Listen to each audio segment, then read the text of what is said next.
Good morning, everyone. Welcome back to day 3 of Great Summer Program 2025. We will be This meeting is starting being in 5 recorded. minutes. Please make sure your audio and video are working well. We hope you all very excited for another day full of learning and fun. See you all very soon.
The recording has stopped. This meeting is being recorded.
Assalamualaikum warahmatullahi wabarakatuh.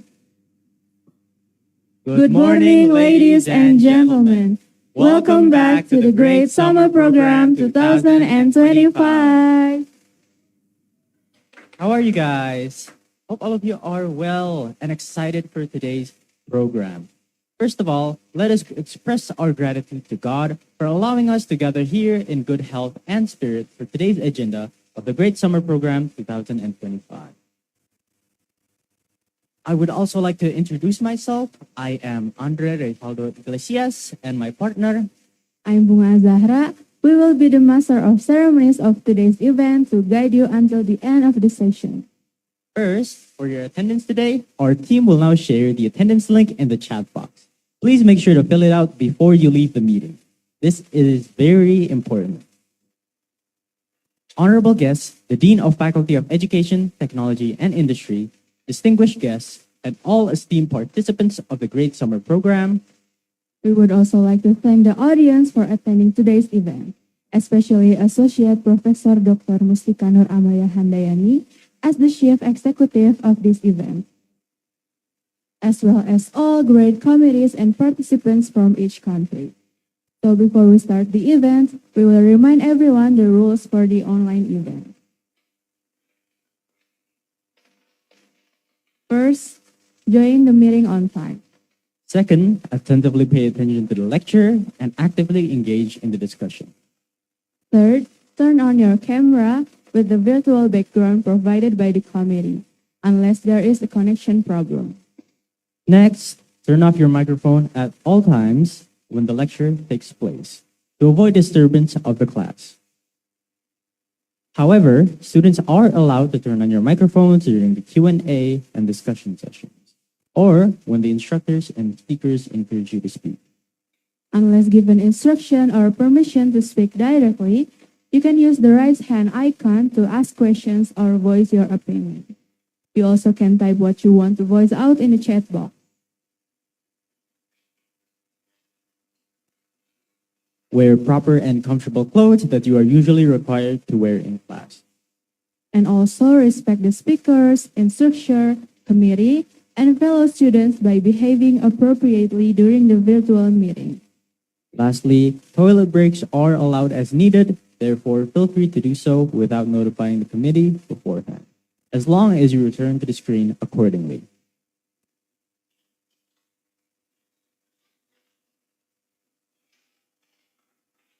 So with the rules out of the way, let's talk about today's agenda. Today is the last day of the online session of the Great Summer Program 2025. The next session will take place offline directly in our very own UPI, so please make the most of the last session. Also, don't forget that the deadline for the poster submission is 15th of August.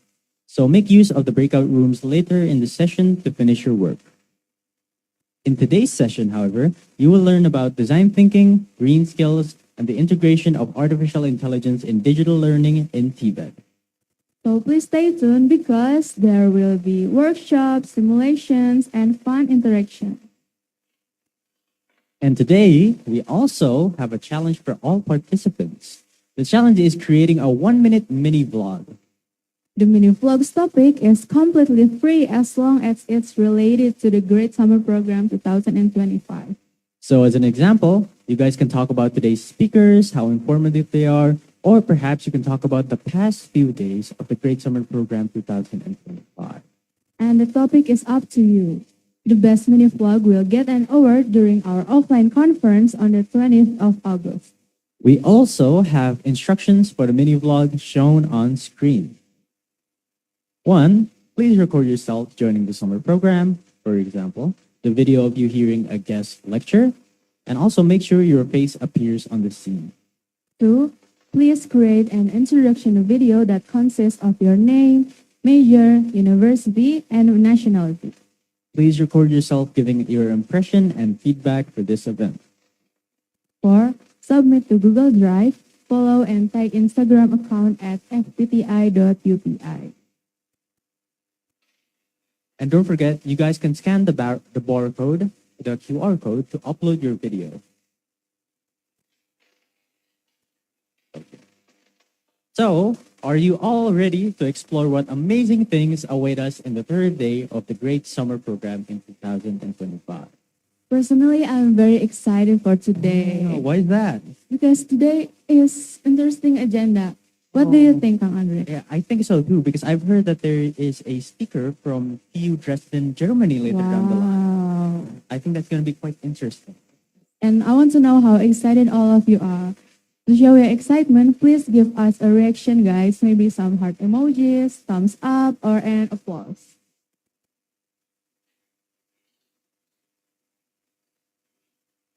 Okay, wow, there's so many reactions from you guys. Thank you so much for your reaction. A lot of applauses. Love, thumbs up, and Confetti. yeah.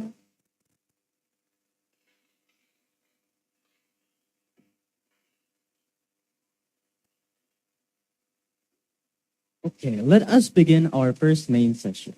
I'd like to hand over the session to our moderator, Alia, who will guide us through a workshop session featuring our speaker, Dr. Dwi Purnomo, founder of the Design Thinking Academy and lecturer at Pajajaran University.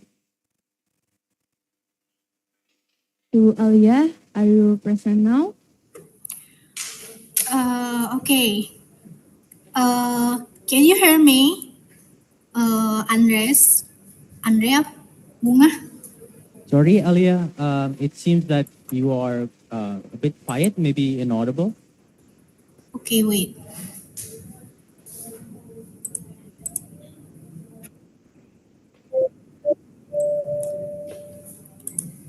Uh, can you hear me now?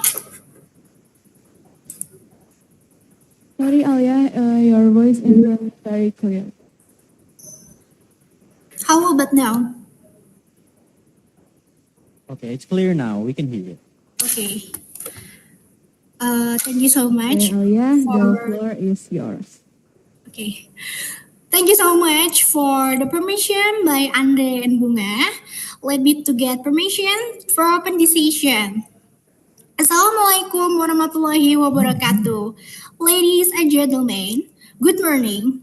Welcome to today's seminar about designing sustainable futures, integrated design thinking, green skills, and AI in TVT. My name is Alia Aurelia Farani, and I'll be your moderator. Will be bringing you until the end discussion for today. As a participant, you're encouraged to ask questions, share your thoughts, and present any relevant examples. This is meant to be an attractive discussion, so don't hesitate to contribute with your insights.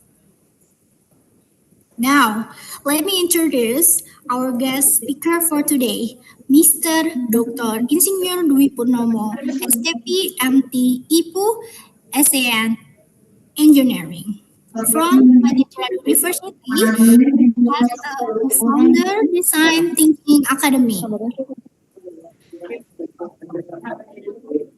We have Mr.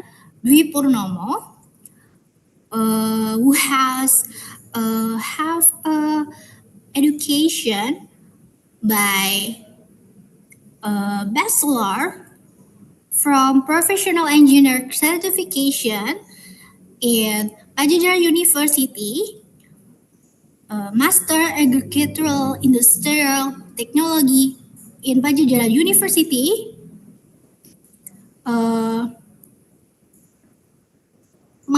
Master Engineering Industrial Management and Strategy in Bandung of Technology Institute, and Dr. Halal Agroindustri Business Strategy, Bogor, of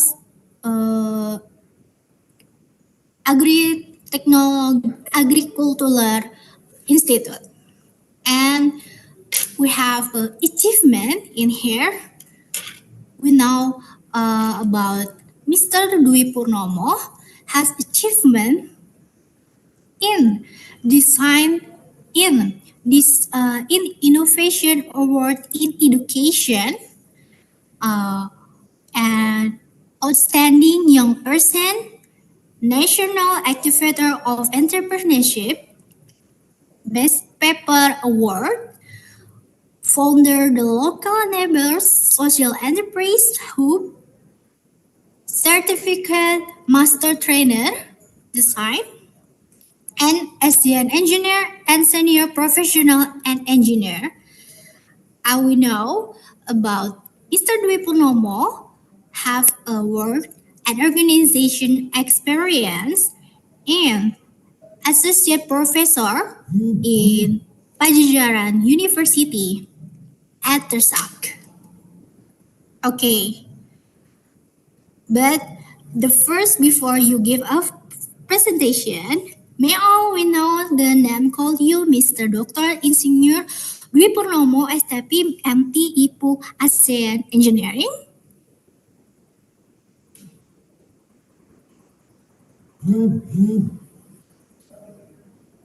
Mr. Hello, Alia. Hello, good morning. Good morning, Mr.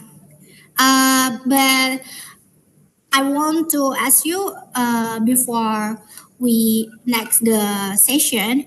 I want to know about the call name you. You can call me Dwi. So Oh, okay, Mr. Dwi. The call name you very unique and fantastic to hearing for us. Okay, so if you wanna know, you can call me Alia. Only to easy talks for our discussion. So for the warm moment, more until start session, I will give permission to give a reaction for Mr. Dr. Dwi Purnomo STP MT IPU ASEAN Engineering, or we can call Mr. Dwi. Today, he will be sharing their expertise with us. Thank you so much.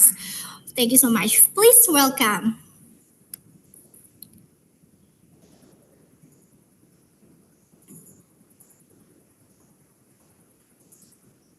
Yes, Mr. Alia, shall I start? Yeah. Okay. Thank you, Alia. Good morning, everyone. Hope you are having a great morning today. My name is Dwi. As introduced by, I will present a topic, which is we will discuss about the design thinking, about the designing sustainable futures, integrating design thinking, green skills, AI in TDT. Welcome to the Great Summer Program 2025, Faculty of Engineering and Industrial Educations, Universitas Pendidikan Indonesia. My name is Dwi Purnomo. Shall we continue? So if you guys want to raise your hand, ask me anytime you want, you can raise your hand and we can discuss about the topics.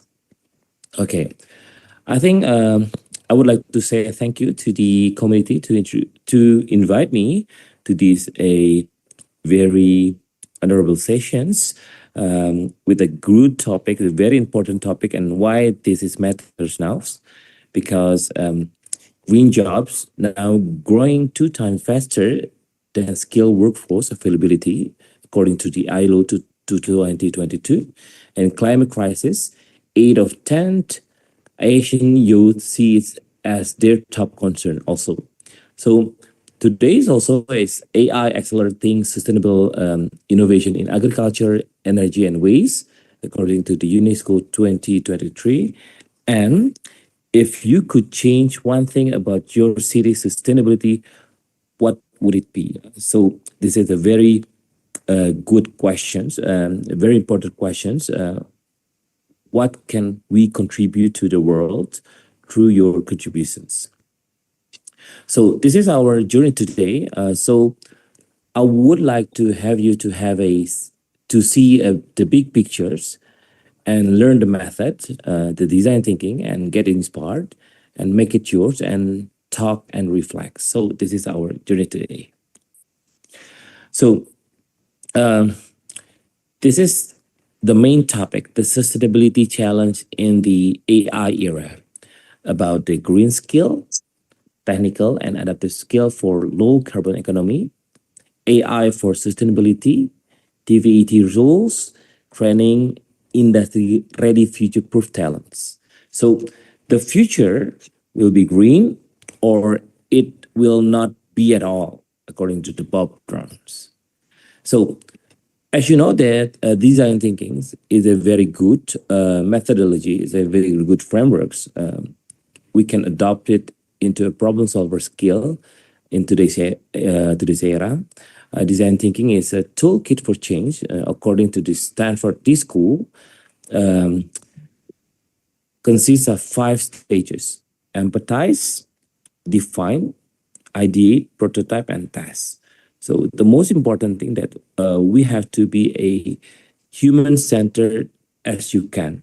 Empathize is the most important stages in design thinking: empathize, define, ideate, prototype, and test. And then we are going back to ideate and then prototype. This is the most crucial thing, that we have to do these 5 stages until we find out the solutions.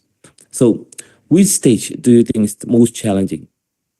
Empathize, define, ideate, prototype, or test?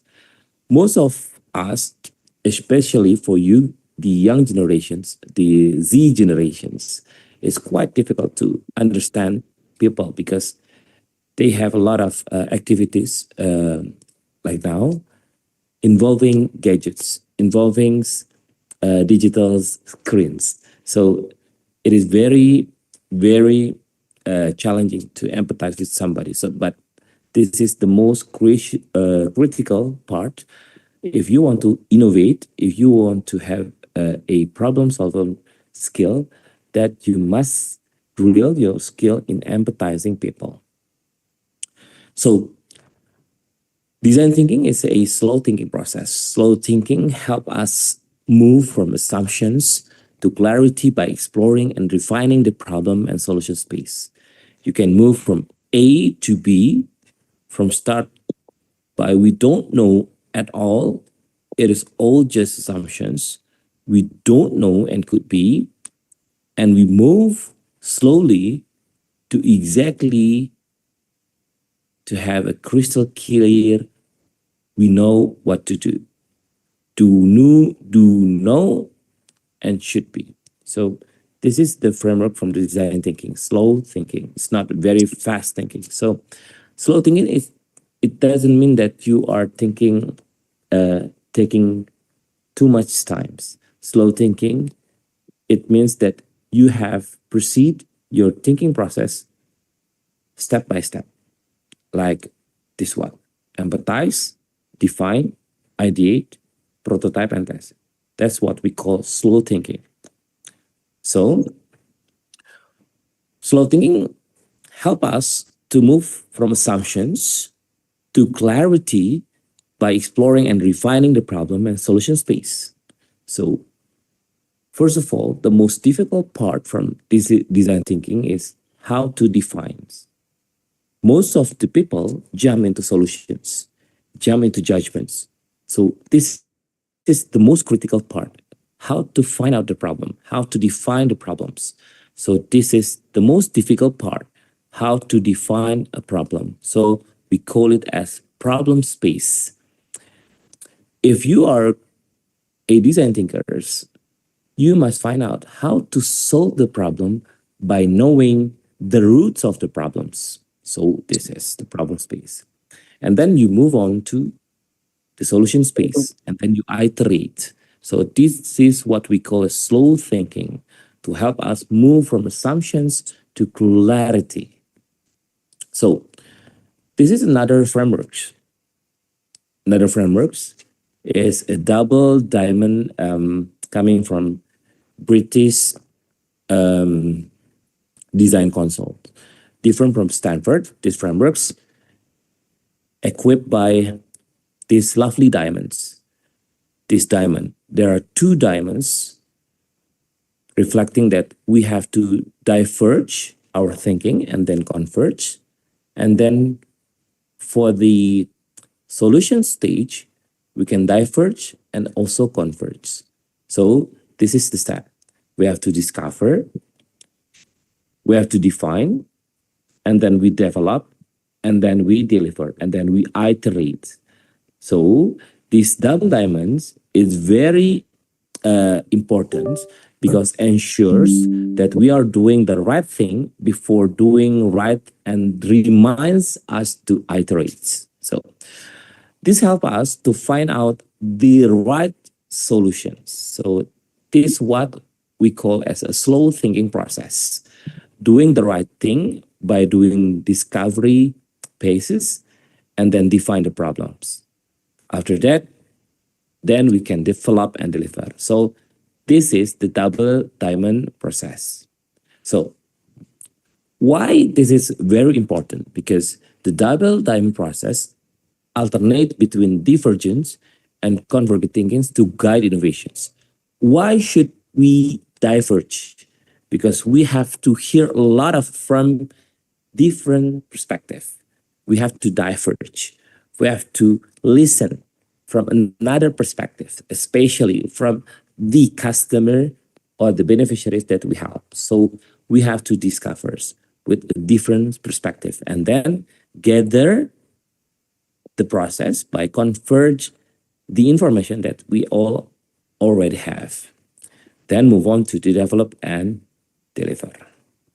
So often mistaken as merely design thinking, often mistaken as merely as a design approach or a set of creativity tools, especially those involving colorful post-it notes and brainstorming sessions. So it's not a really design thinking. So it's often mistaken. So what does design thinking actually encompass? So I will give you this iceberg pictures from Bert Broughtigam. So take a look at this icebergs.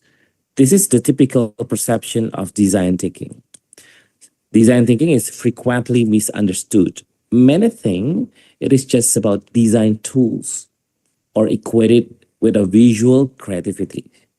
In truth, many also misinterpret design thinking as a design method or even the design process itself, rather than a broader strategic human-centered approach.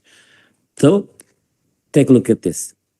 Many of us understand design thinking at the top of the surfaces, but we must know the holistic design thinking that we will discuss today. So take a look at this. What does design thinking actually encompasses? The iceberg model. So take a look at this. Design thinking often seen as the rituals, creativity, tools, or products. We often see creative outputs of prototype if we conduct design thinking. We often see also brainstorming, rapid prototyping, colorful sticky notes, or ideation workshop or sprints.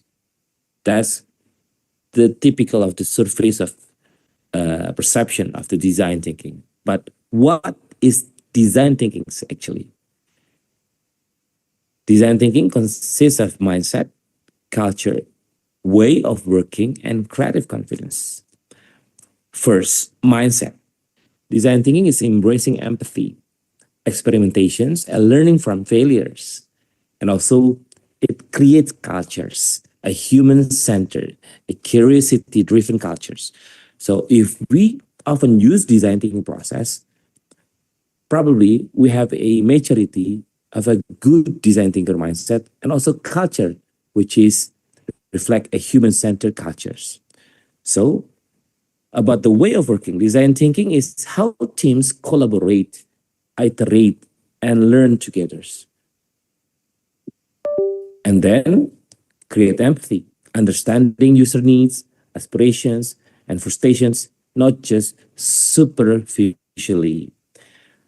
By the mindset, culture of way of working, then we can build creative confidence, building the mindset that everyone can capable of creative problem solving. So the most important thing that you must understand that design thinking is not about the product, tools, or rituals. It's a mindset, it's a culture, it's a way of working, it's a creative confidence. So the strategic value embedded in a deep design thinking is problem framing. How you precisely identify and articulating the problem before rushing into solutions. Do not jump into solutions. How we can conduct cross-disciplinary collaborations, bringing together perspective from design, tech, business, and social fields. How you can conduct collaboration with continuous iterations, refining solution through real user feedback and ongoing testing. Business integrations, ensuring ideas solve the real problems and generate value and sustainability. So please pay attention. Design thinking is not about the surface. It's about design thinking process. So guys, Are you a design thinker? How will you rate yourself as a design thinker? Take a look at this. If you consider yourself as a design thinker, you have this capability. First, problem framing. Clearly define the core of the problem, often by shifting perspective. You are also a storyteller because communicate ideas compelling to gain share understanding and buy-in. And then you often doing iterative processes, constantly test, improve, refine ideas through real world feedback. And also tolerance for failures. You are an individual that tolerance for failures. View failure as a part of the learning and improvement cycle. And then you doing so many collaboration, work across discipline to create more holistic and inclusive solutions. And the design thinkers have the capability to resource allocations, mobilize time, budget, support to enable innovations by meaningful innovations.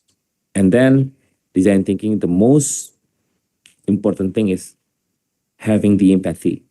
Empathy, deeply understand user needs and live experience. So by this capability, you also have need to leadership support, innovation-friendly leaderships that allow space for experimentations. And then system thinking, recognize the broader impact of the solution across ecosystem, including social and environmental layers. So why this design thinkers capability is very important in digital era, especially in AI era, because we keep consist that the center of the attention is human. So after this capability, how would you rate yourself as a design thinker? 1 to 10. So we keep exercise so we can increase our maturity as a design thinker's capability. So this is the 3 layers of successful products. You can see these images is very good. Product that works and generate value for humans and can generate revenue for business. So this is what we call sustainability. You create product as a solutions that works for human and revenue for business. This is design thinking. So in these pictures, this encapsulates the essence of human-centered innovations. True values start with the real human impact and flows into sustainable business growth. A product that works creates value for humans, and from that, value emerges sustainable revenue for the business. So this is what we call as the design thinking layer for successful products. So by my experience in the local enablement and Pajajaran University, for example, we have some project called SAMS projects helping beekeepers. This is what we do while empathizing, see through others' eyes. This is the beekeepers, and that we are pretending that we are the beekeepers, and we are shadowing and pretending to be a beekeepers. So we will know how complicated his life, his headaches, his needs, his hopes, his opportunity, and the trends, and also the journey of their life. This is the point of view saying through other eyes, how the beekeepers doing the daily life, planning, building beehives, setting new colonies, maintenance, harvesting, production, and marketing. You can see this is the customer journey. Customer journey is a journey which part of their life is happy or sad. So we mapping their customer journeys daily life. So for this example, we can understand that beekeepers are losing colonies to disease and climate shift. So we have a 45 interview and plus IoT high sensor tracking by temperature and humidity. And beekeepers say that before this project, I only guessed what the needs now I can see in the data. So this is the project that also used design thinking. The impact is colony loss reduced by 28%, honey yields up 22% in 1 year project. Once we understand their needs, we can define the challenge with precision. This why we need design thinking. And then next, another project from design thinking within our ecosystem, the local enablers. Divine. Another project by the local enablers is, we call it as Young Impact Generator. The problem is youth-led ideas often lack a clear or specific focus. So we design approach using design thinking, mentoring a sharper problem statement, define audience, and set measurable goals. A sharp problem definition, fuel creative, targeted solutions. So using this methodology, we can generate 3 batches, 200 youth from multiple cities, over 80% progress to validate concept and mainly piloted locally. And then ideate. How design thinking very impact to turning possibility into concepts. The problem is untapped local talent and resources, and the approach is co-design workshop with youth, artisans, and local leaders, and the impact 100 new social entrepreneurs and 60% still active after 4 years. An idea is just a dream until we test it in the real world. So you can do it also with your project. So prototype. This is the prototype that we use in our project to help beekeepers. We call it as SAMS projects. In the SAMS project, prototype was essential to translate local insight into functional hive designs. It enabled rapid testing, user feedback, and iteration, ensuring the hive met real needs and worked in diverse field conditions. So this is the design thinking process. Empathize to the beekeepers, and then define what they need, and then develop the prototyping and the tests. So we draw it. So this is the process. Analyze context of use, specification of requirements for refined hive system, design of the first hive prototypes, evaluations, and then design and construction of second SAMS hive prototypes. This is what we call as iterations. So, lesson across the process. Design thinking is very important for us, especially for you, the young generation, to have a problem solver skill. Empathize. Why this is important? Because we need to understand users deeply. Define. Frame the problem sharply. Ideate. Co-create with diverse minds. And prototype. Validate early. Improve often. So you can exactly produce your solutions. So which lesson will guide your poster project the most? Empathize, define, ideate, prototype, or test. So if we take a look at these pictures, we can see that do not forget to meet human needs and desires. Is it technologically feasible and strategically viable? Take a look at this. Business layer. This is needs to generate revenue. Design layer needs to solve human problems. And tech layer needs to function flawlessly. So you need these 3 kind of layers. A successful product is the one that meets human needs and desires, operates flawlessly with reliable technology, and is strategically viable and profitable over time. So you cannot just do it individually, only technology, only design, or only business. You need 3 of these layers. So the design features you want to live in with these 3 key takeaways. Start with empathy, define problem with precision, and test and adapt quickly. Remember that the challenge you thought of the start, now you have the tools to design it. The best way to predict the future is to design it. So please use the design thinking every time you have a problem. Do not jump to solutions. Do not jump into solutions. First, validate it first, and then you ideate to have a solution by most iterations. Okay, your turns. I think we are going to have a lot of discussion today after I give you some example of design thinking and also the framework of design thinking. Thank you. Alia. Okay.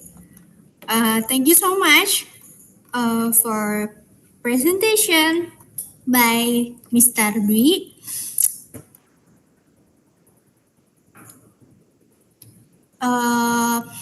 We have we're very fun and happy so much for your presentation.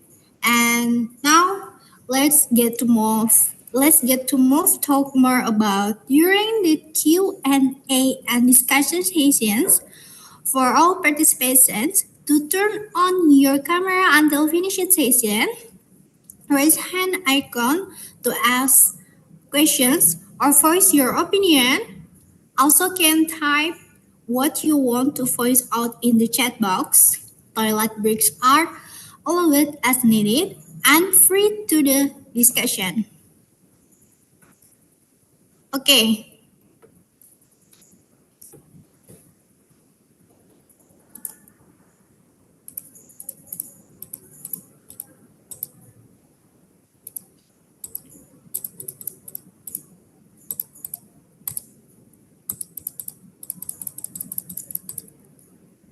Anybody to want ask?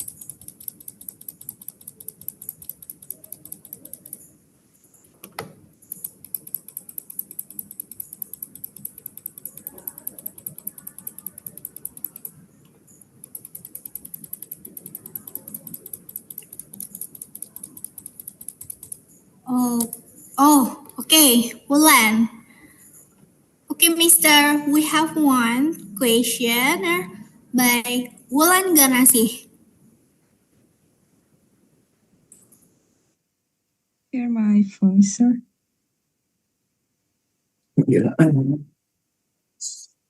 Yes, I can hear you. Okay. Hi, Wulan. So, hello, good morning. My name is Wulan Garnasi, or you can call me Wulan. I'm from Indonesia, and based on the presentation, I actually been to one of your seminar before, Mr. Dwi, on a webinar, and it's actually about design thinking as well, but maybe it was a long time ago. So, based on your presentation, I get a little bit of flashback from the material. But my question for today is about the part of how well we recognize our design thinking. So the point was we need to tolerance our failure, right, sir? And I think that's kind of a problem that I think I've personally experienced, because when I try to solve something, I know that maybe in some steps I'm not always be successful, but the tolerance of my failure, sometimes I can tolerate it, but sometimes I also couldn't.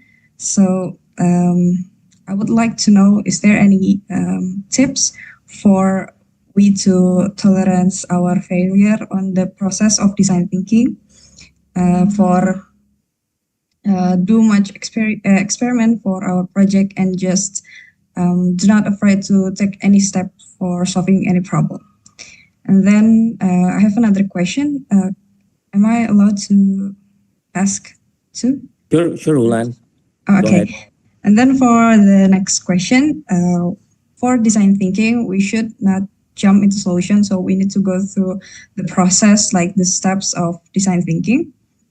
But what if the problem needs to be solved right away? Like design thinking needs to go to several process or stages, but maybe it takes a lot of time. But if we need to solve it right away, do we have another alternative how to still have the product that is successful in revenue, in solving human problems, and also functioning flawlessly? I think that's my question, sir. Thank you so much.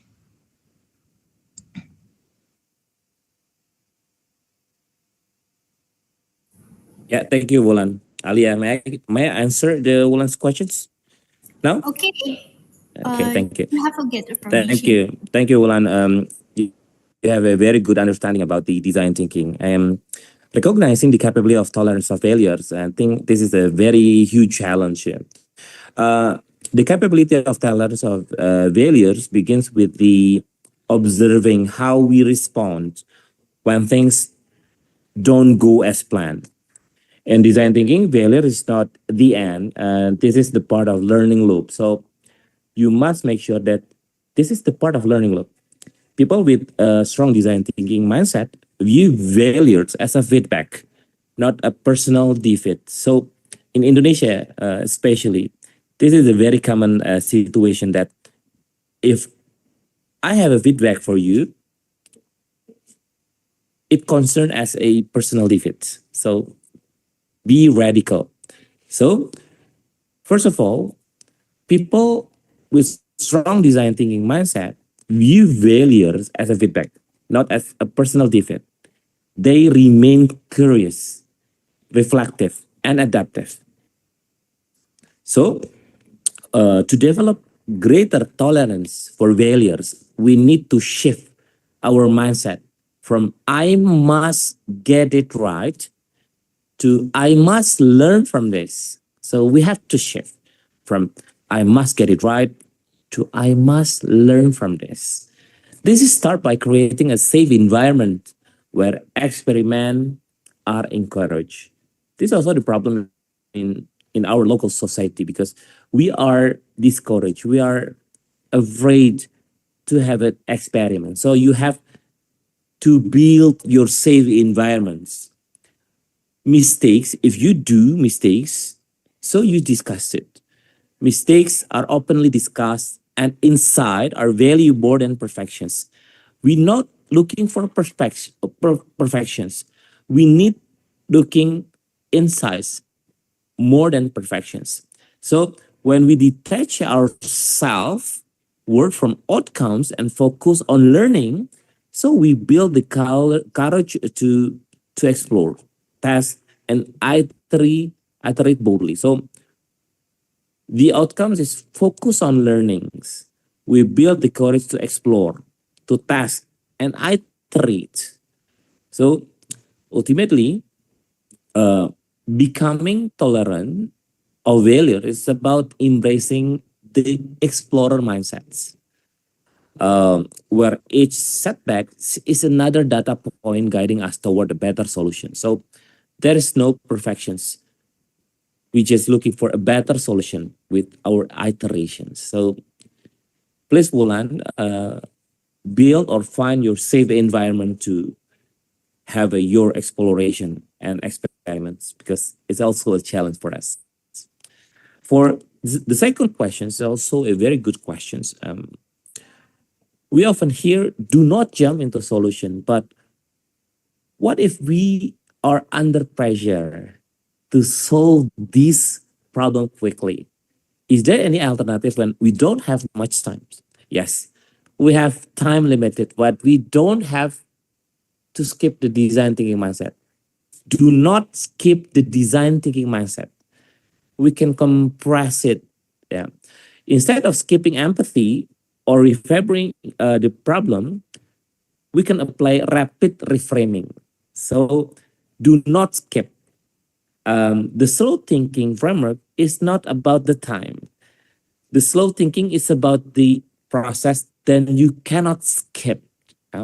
So instead of skipping empathy or reframing the problem, we can apply rapid reframing or micro empathy, quick interview, shadowing, or asking 3 or 5 powerful questions to validate your assumptions. So if we must act quickly, we can still prototype our thinking, even with a rough draft or simple sketch, and test them in small cycles. So even when we move fast, we can still more thoughtfully. Do not jump into solution blindly, but sprinting with directions. So please keep the design thinking process in your mind, and you can do it a small cycle, and it needs exercise. Wulan, thank you for questioning. It's very good questions, and it often in the reality it's often come that we jump to solution because we don't have any time. Thank you, Wulan. Okay, thank you so much for Wulan, Ganesi, and Mr. Dwi. Uh, but before we next, we will still waiting for the questioner will be give question in here. Anybody in here to want ask question again, or maybe want to answer about the question by Mr. Dwi? Maybe Mr. Dwi want to give a question to anybody in here.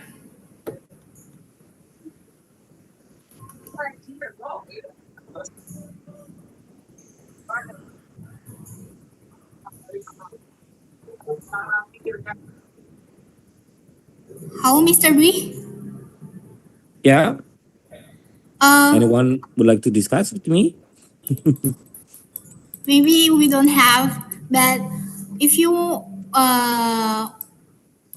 want to give a question to anybody in here, we can open a session question to body in here.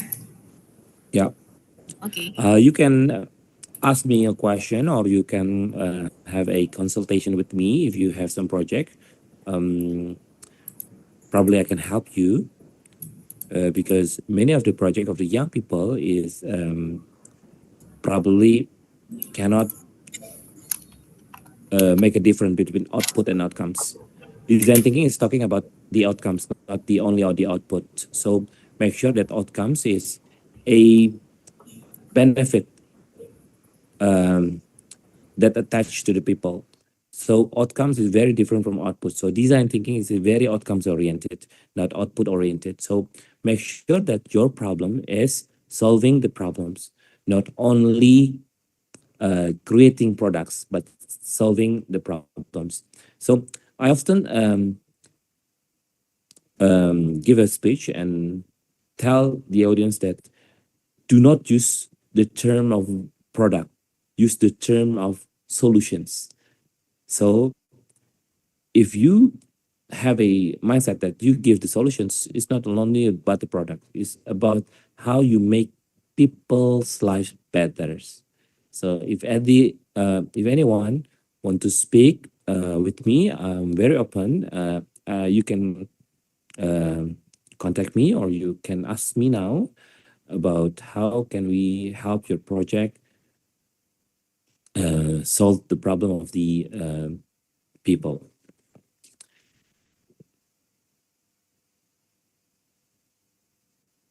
Okay, Mr. Dwi. We know about your sharing session is very good, but we in here still waiting for anybody to want to ask question again because we still open a question morally for anybody in here. For all participants, maybe we can to open the question in chat box or voice chat.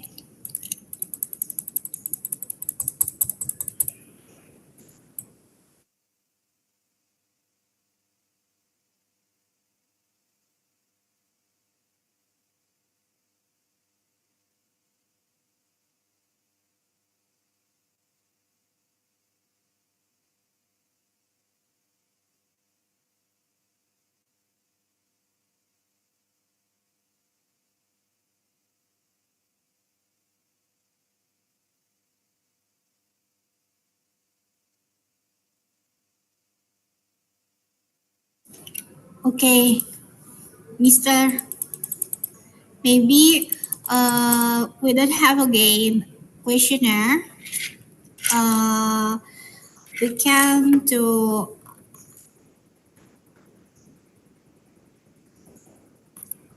we can to finish the session because we very fully have enough more presentation about your person. Thank you, Mr. Dwi, Dr. Dwi Purnomo, STPMT IPO ASEAN Engineering, for your excellent answers and for sharing your knowledge and experience with us. We have also shared with us some of the best practices and resources to learn more about integrating design thinking, green skills, and AI in TVT or get involved in this file.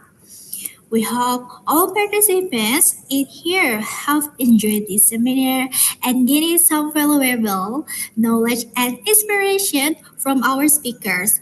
Before we end this session, let's have a final round of applause for Mr.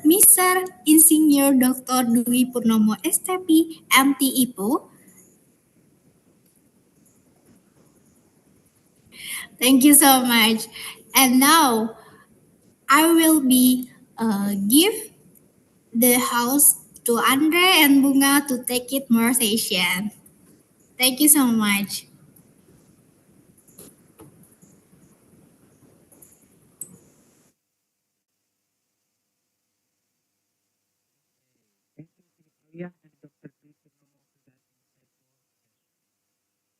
And now we will continue with the certificate awarding and documentation session. We sincerely thank to Dr. Dwi Purnomo for that insightful presentation this morning. As our little appreciation, we would like to present you this certificate. Thank you so much, Dr. Dwi Purnomo. We're going to be taking a picture in 3, 2, 1. Okay, thank you so much, Dr. Dwi Purnomo. Thank you so much, Thank Dr. Dwi you. Thank you. Purnomo. We hope you have a great rest of your day. Thank you.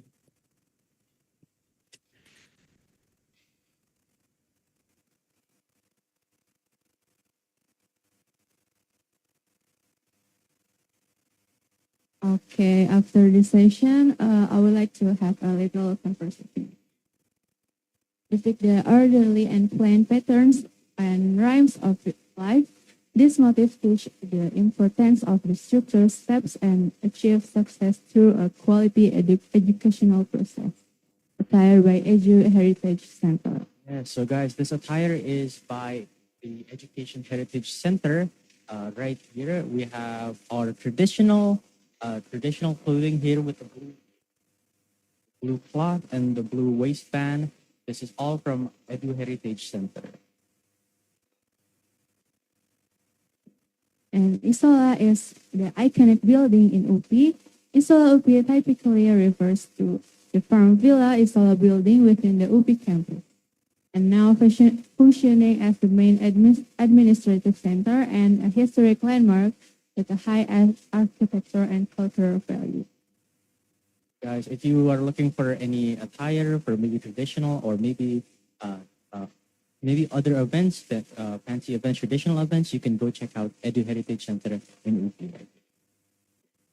Thank you so much to Edu Heritage Center. Thank you so much, Edu Heritage Center. Okay. Next up, Okay, after the session, after the lecture, we will have an ice-breaking session to energize us after the lecture. Yeah. what game could it be? Oh, Oh, a word puzzle. follow the clue, find Find the a word. word.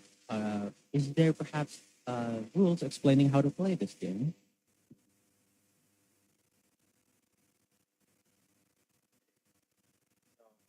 I believe we're present. Oh, here it is. Okay. So first, look at the scrambled word and clue shown on the screen. Second, think about the correct word based on the clue. 3, if you know the answer, please raise your hand. Next, when the host calls your name, say your answer clearly. If your answer is correct, you earn a point.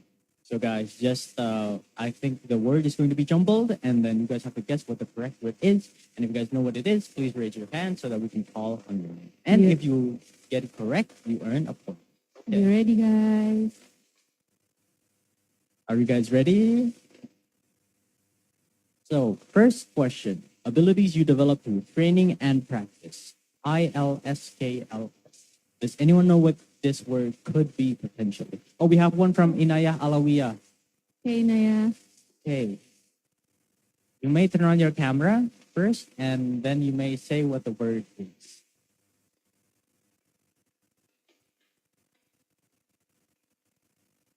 Inaya, are you present? Because I cannot open my camera due to my Oh, you answer camera in the chat box. information, but already answered. Yes, The that's answer is skills. skill. Skills. Okay. Okay, let's see if that is correct. Okay, it is in Okay, fact Inaya. skills. Okay, congratulations to Inaya Alawiya. You have Congrats, just Inaya. earned 1 point. Okay, next questions, perhaps? Okay. To improve or enhance something to better version, especially in tech or skills. DAGREUP. Is it The group, Ruda. mm, what do you think, guys? Does anyone know the answers? Okay, we have another one from Inaya Alawiya. Is it upgrade? Sorry, Inaya. Were you trying to speak perhaps?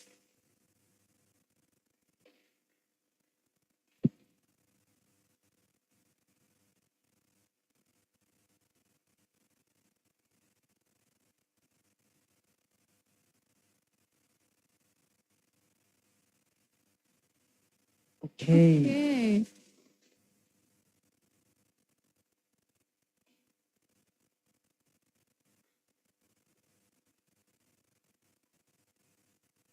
Oh, Inaya in the chat box, she mentioned upgrade.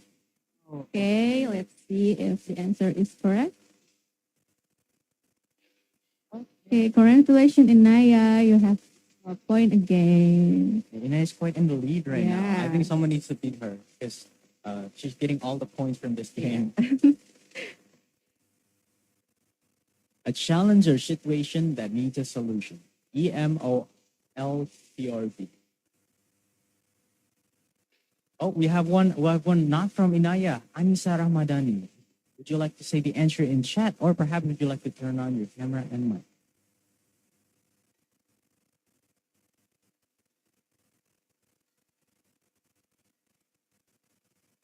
This answer is problem.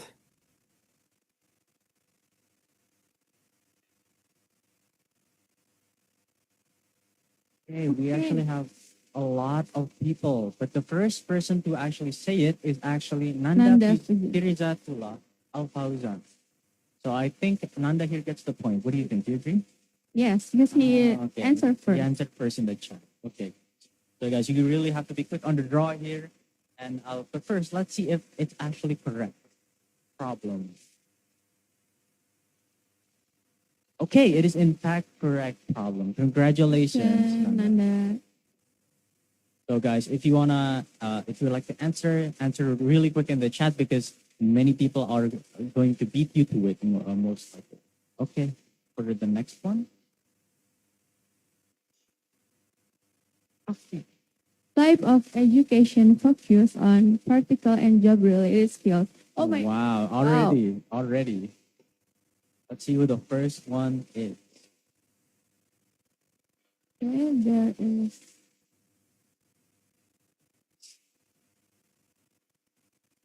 Oh, the first one is. Could the committee perhaps scroll up on the chat? How many answers from you guys?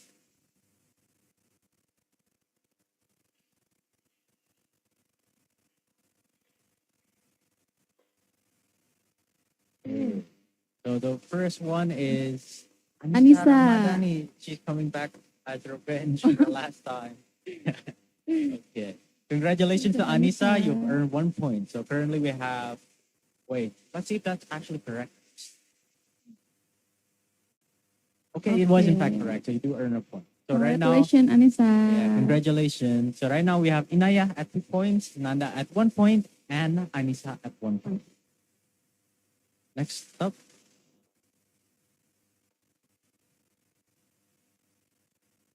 What do you do to gain new skills or knowledge?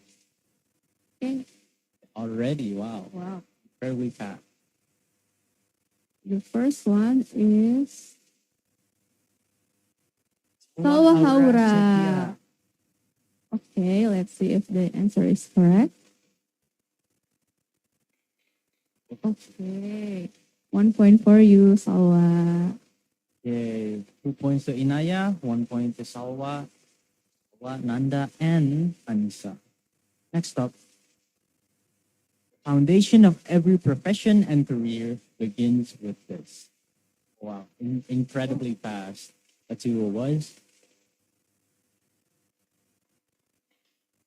From Salwa Salwa as well. again. Wow. Let's see Wow. if that is correct. Okay. It was in fact education. So congratulations to Salwa. Now she's kind of she is up the lead by 2 points. Yeah, She's 2 points. neck to neck with Naya. Yeah. Okay, now for the next question. A new idea or method that improves something. Anissa comes in incredibly fast. Anissa said innovation. Let's see if the answer is correct. Is it? Oh, innovation. Correct. The scoreboard is looking like 3 people tied with 2 points, I think. Yeah. So who will be the first to achieve 3 points? here? Okay, let's It's see. a complete tie. Okay, the next question. This next question might determine who might get 3. The exchange of information between people. Action. Or is it? Oh, We have What? the first one from Malaysia. Maisara. Communication. Communication. Okay, let's see if that is correct. Okay, Okay. communication. 1 Congratulations to point Maisara from for Malaysia. correctly guessing communication. Okay, so we actually have a contestant from Malaysia as well now. Okay, that's quite exciting. Now for the next one. Skills that contribute to long-term environmental and economic balance. What could this be? This is quite a tricky one.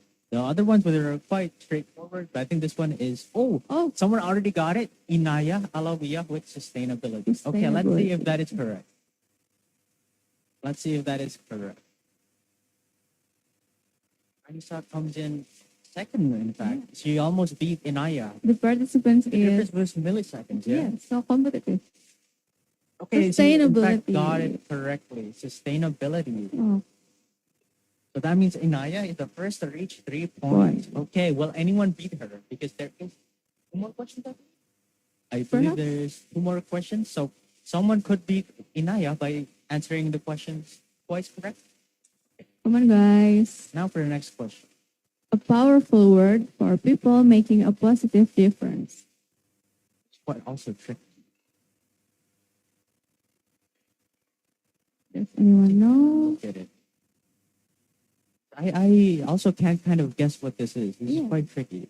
It's a lot of words that Word. start with like G, Q, G, K.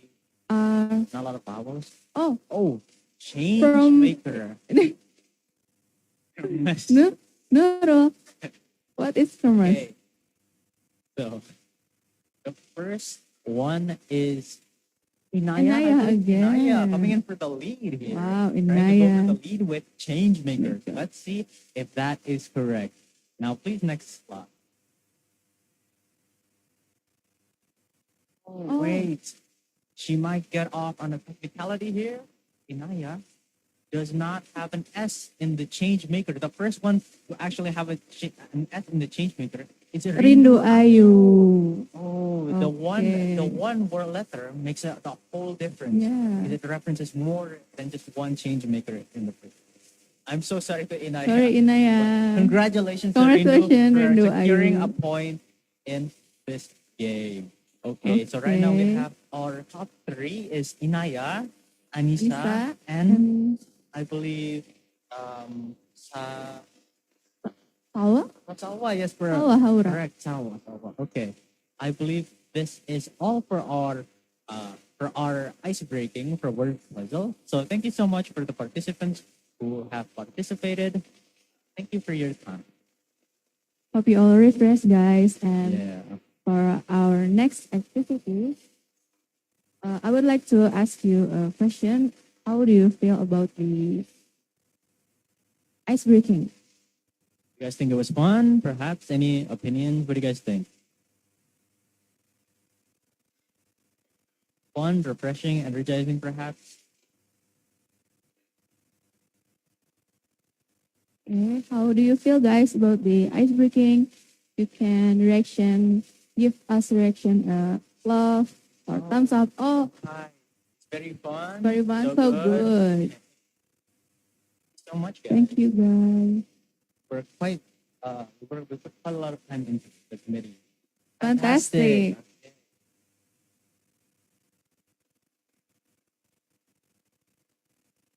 So fresh from Sawa. So So fun. fun. I'm glad they all enjoyed it. We put quite a bit of time. We kind of put a gamble here. We don't know if you guys would have enjoyed it, but I'm really glad that you guys did enjoy it. The participants is excited to answer the question. Thank you so much for your participation once again. Okay. After the ice breaking, for our next activity, we'll move into our breakout rooms, where each group will work on their scientific article drafts together, guided by your student buddy and coach. You may join the breakout room depending on your group allocation. The group allocation will be shown on screen, so if you're unsure what group you're in, you may look at the screen to verify. Then you can join the correct breakout room. You may leave or continue the breakout room for as long as the group needs to.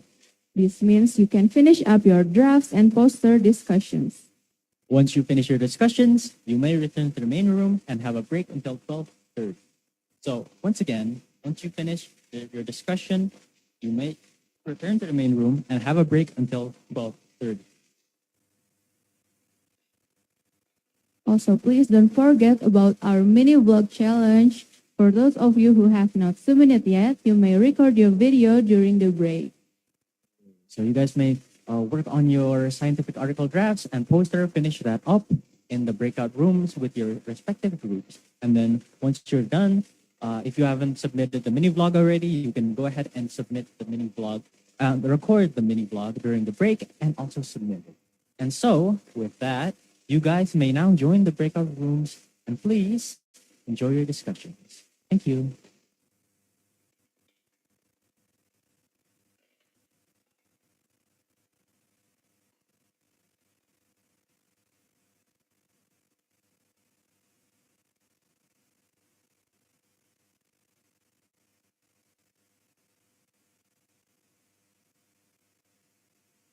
Okay, guys. So we actually also have the guidelines for the assignment. So if you guys can simply scan the QR code to open up a website that'll show you the guidelines for the assignment that you guys did. So please scan it before you go into the briefing, or perhaps when you return from the briefing. Thank you.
Okay, ladies and gentlemen, please stand by. We'll be starting very soon.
Ladies and gentlemen, please stay tuned. We'll start soon.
Welcome back, everyone.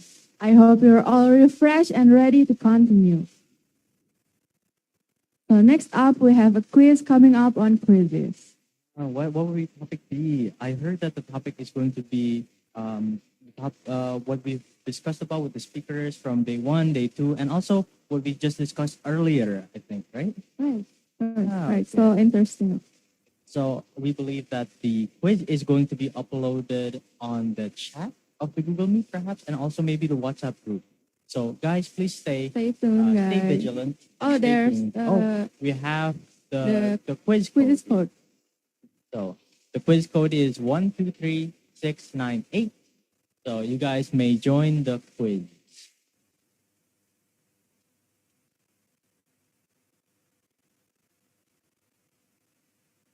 Okay, guys, you may join the quiz using quizzes.com.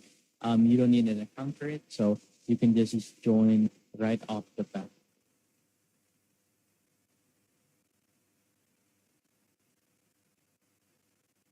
Yeah, there's also a QR code that is going to be, I think that is going to be given to the participants. Okay, we have our first participant that is here, which I believe is Anissa Ter. Okay. Now we're going to be waiting for the Another rest- participants. Come on, guys. You're in the quizzes. You can enter the code, or maybe you can scan the QR. Hey, we have our second contender, third contender. Okay, they're making their characters. That's why it took a little bit long, I think. So we have Salwa, we have Aisha, we have a lot of people right now. Yeah, like we can wait until I think about 30 people. Oh yeah, guys, don't forget that this also ties into your grading at the end of grade summer program, which means that if you have a lot of points, you could earn an award for best participant or the most active participant. So joining this quiz is quite pertinent. Good grade. So, yeah, we've got quite a lot of people here. We have interesting characters. Yeah? Which one is your favorite? My favorite is the mushroom one. Oh yeah, we've got a couple of mushroom ones. Yeah. We've got two. They're kind of like matching the green one and the yellow, right? And I like the frog The hat. frog hat. Yeah. Yeah. Very cute. Yeah, we've got, Okay. we can give it some more time just to make sure that everyone gets in and no one gets left. Such a lot.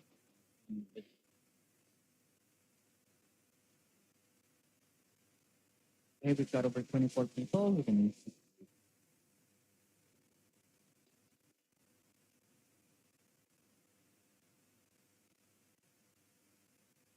Guys, over half of the participants are in.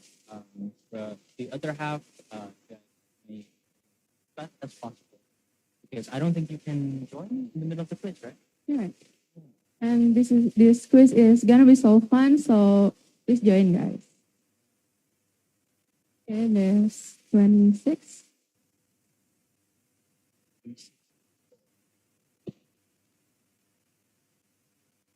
Oh, we see there's some participants that just joined, I think. So participants. So for those of you who have just tuned in, we are doing a quiz on this. You may join with the code or with the QR code in the top right.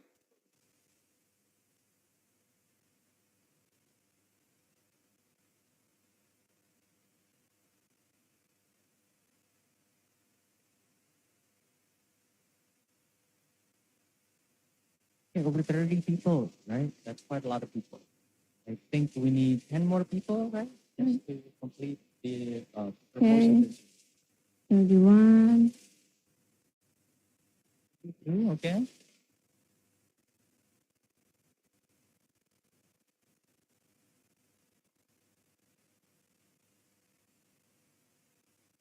Maybe we'll wait for 8 people. Yes, we probably should. We don't want them to join in late or be unable to join. We'll give it 5 more minutes until we start the quizzes.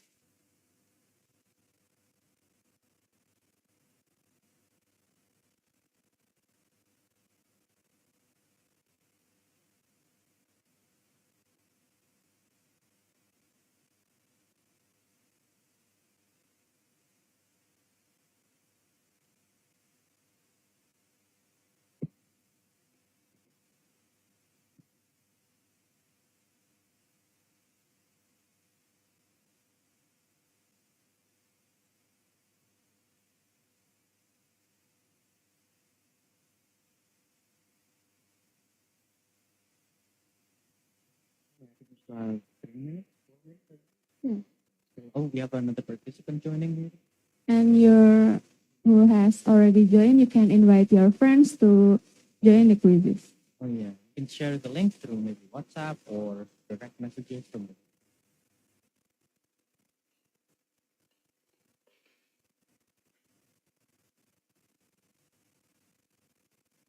35. That's quite a lot of people. That's like an entire classroom, right? 35 people.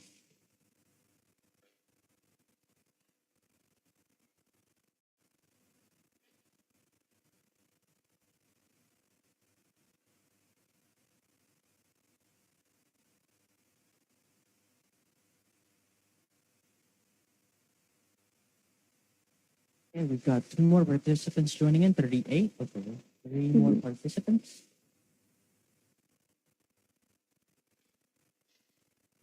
Okay, 3 minutes left to wait for the participants to join the quizzes. And keep in mind, guys, this will tie into your grade at the end of grade summer program.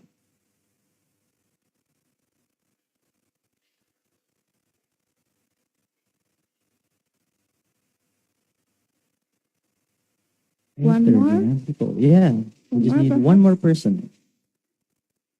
Okay, that's Okay. 40 people. Let's check in with the committee on how much time we have left. Okay, we have 2 2 minutes minutes left. Okay. There seems to be a lot more people joining than 40. Okay, so there must be some people that are new to the Zoom that just joined. So if you guys are new here, you may join the quizzes at quizzes.com and enter in the code, or you can go Scan through the QR on the right side of the code quizzes.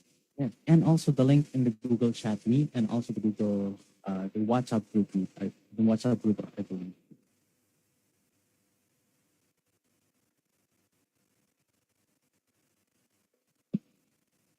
Oh, yeah, guys, you can use the real name on your quizzes character so we can know who has the answer the quizzes.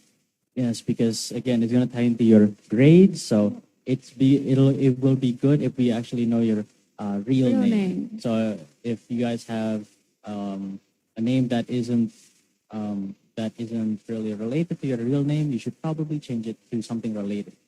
As an example, cool Danny, perhaps you can add an adjective if you want to be interesting. We've got more people joining in. Hello. Okay. 1 minute left. 1 minute left. Yeah. So for those of you who haven't joined, we implore you to join now because I don't think you can join me. Because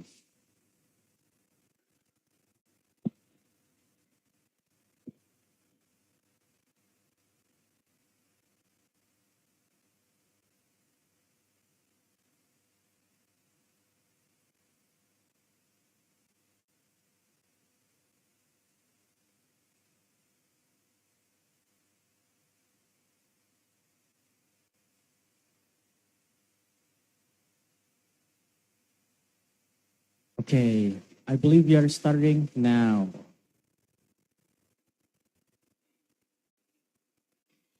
Okay. We have just started the game.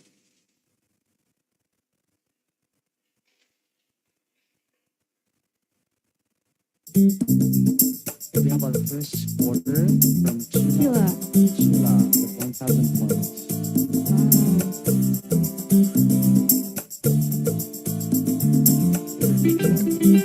Ulan with 1,000 points.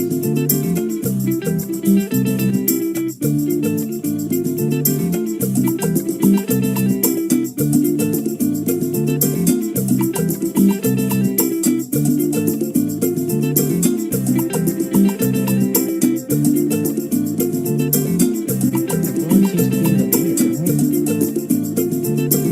Who will beat Bulan?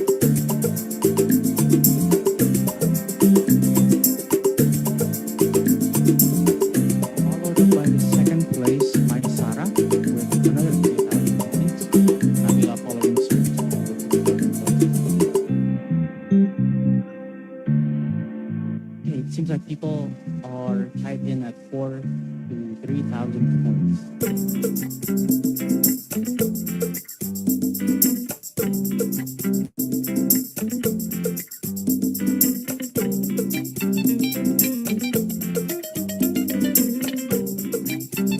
Ulan still on top with some following suit. Nabila with 17 points. Now third place on the roof.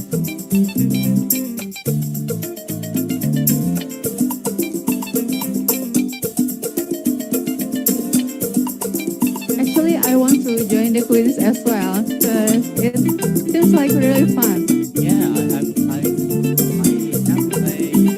Senta after all. I missed out on the opportunity on joining this quiz, but it seems like incredible. That Ulan is still ahead of the team. We see that some people are starting to get variations now, no more thousands, now 6,600 as an example. Oh, Bulan is replaced by Ow. Oh, Oh, Ulan takes it back, right back. Wow.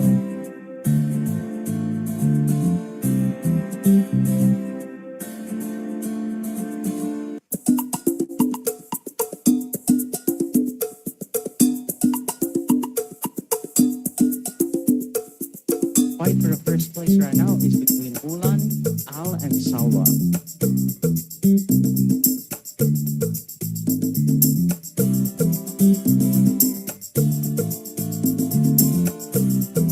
Ulan is What? still reached 10,000 already. 1,000. I don't think Wow. Ulan has lost a single question.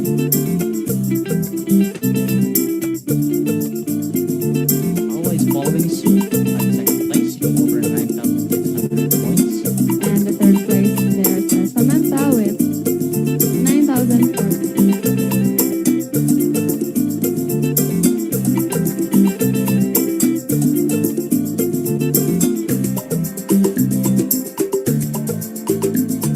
Remember, guys, don't rush it as a tip because it's, I believe, a minute for each question. If you rush it, you get no second chances, right? So you have to really think about the question. It's like the story of the tortoise and the hare, right? You go slow and steady, you win the race.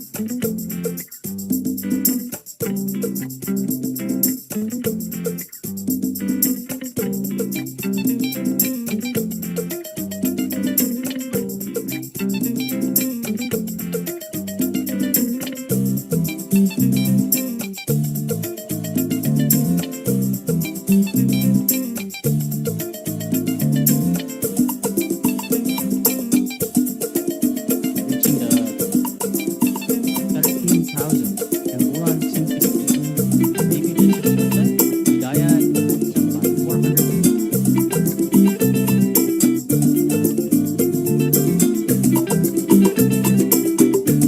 Samantha smashing Hidayah. 13,400.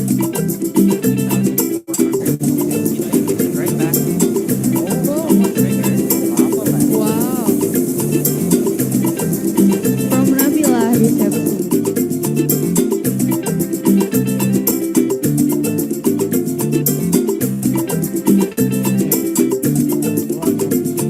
Is in the lead right now. Wulan is over 16,000 points.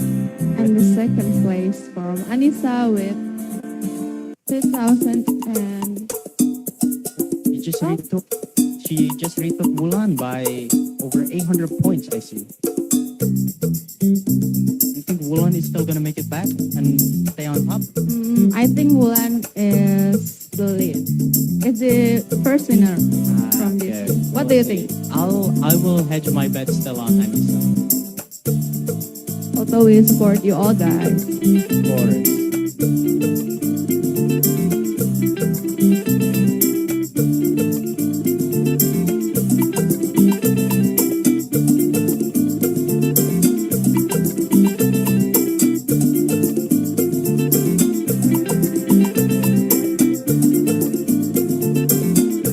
It seems Wulan is falling behind. Maybe I am correct. Let's see about that. Perhaps Wulan can make a comeback from third place to first place and then takes the entire lead. Maybe he is taking it slow and steady. And now for the first place, there's Anissa with 8,000 points.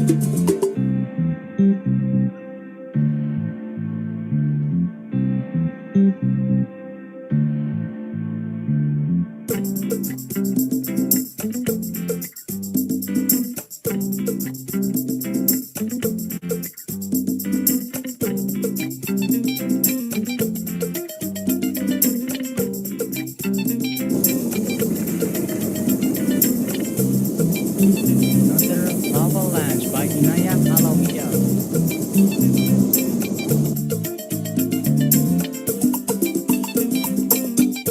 See that? Someone's almost near the top right there.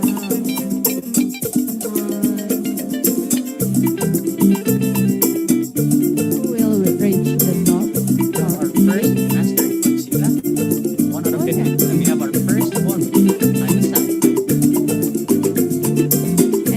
And Sheila from the second place. Let's see who will reach the top of this mountain.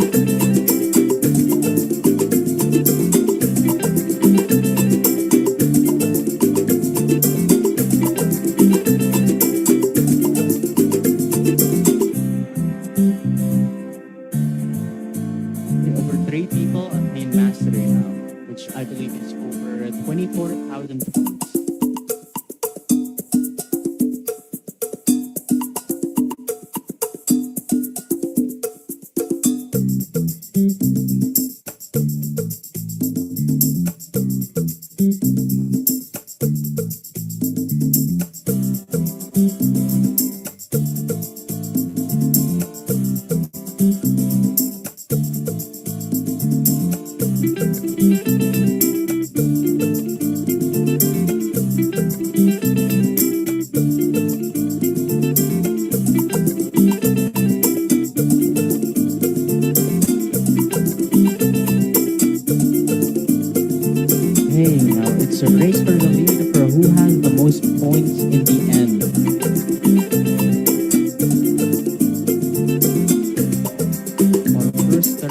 30,000. Our first person who has broken 30,000 points is Hidayah at number 1.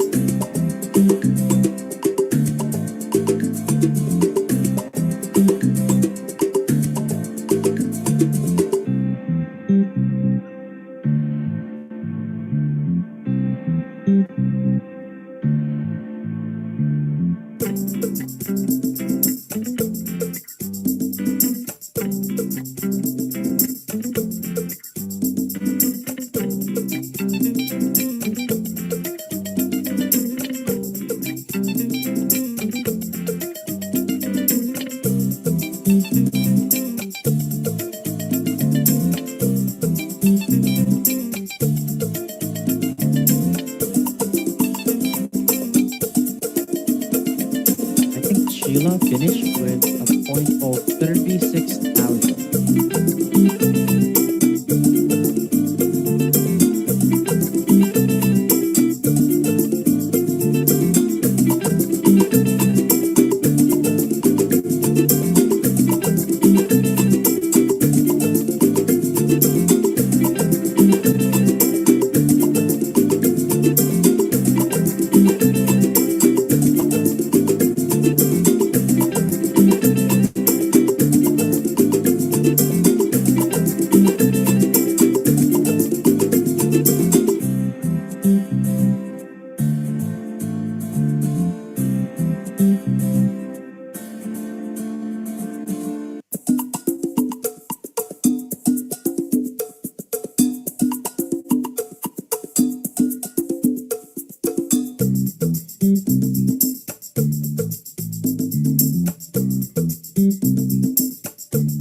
I think we're nearing the end of the race, basically, right? We see that mostly the people at the top is basically unchanged, right? We see Sheila with 36,000 points, with Nabila trailing second at 36,000 points as well.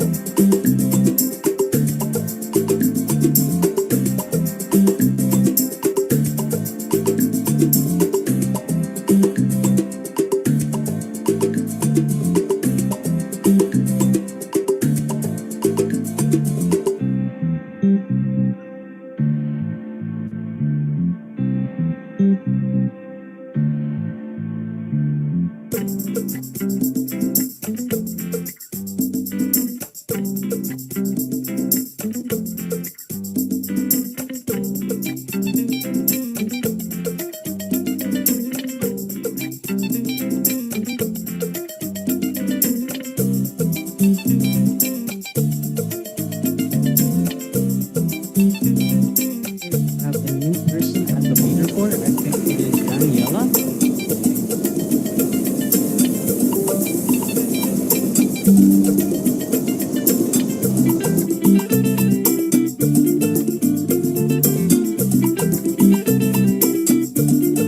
Oh, you see that? Daniela has climbed up the leaderboard. She was originally, I think, 8th, and now she's 5th.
just entered the leaderboard? On the sixth place. Yeah, it's the sixth place.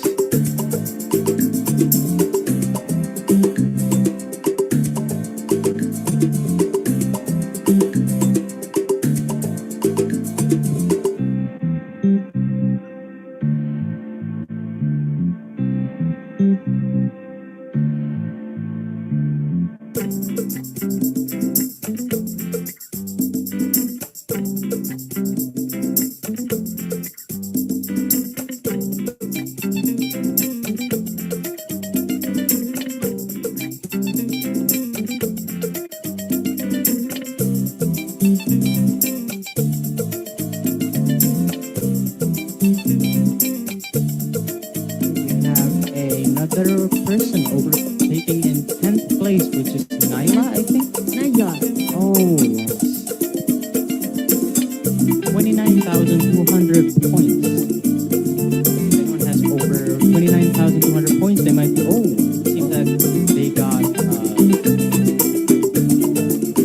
replaced.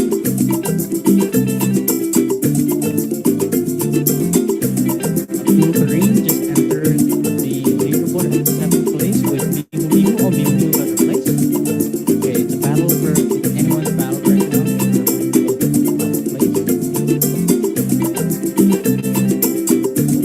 See that? On the 4th place, Malaysia Haris is making a comeback. I believe he is one question off reaching the top 3. In fact, he's actually tied with Hidayah, which makes him actually 2nd place because the top 2 is also actually tied with each other. So it's quite interesting.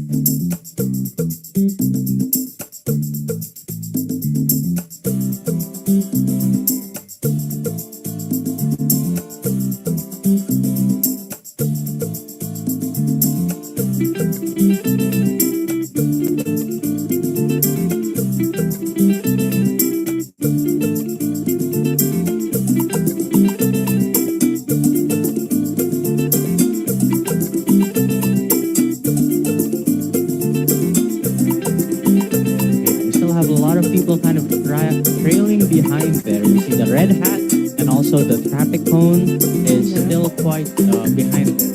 But if they manage to take their time and actually answer all of the questions correctly, they may be able to take a place in the leaderboard and get a point later on. Okay, we see that there's also a new person that has come into the leaderboard, which is Isad at over 30,400 points. And also Mihu Mihu at 30,600 points. Is there anyone who will replace the top 10, the Diamond Tire? We see one with a white hat coming up. I think they might be able to reach the top 10 spot here.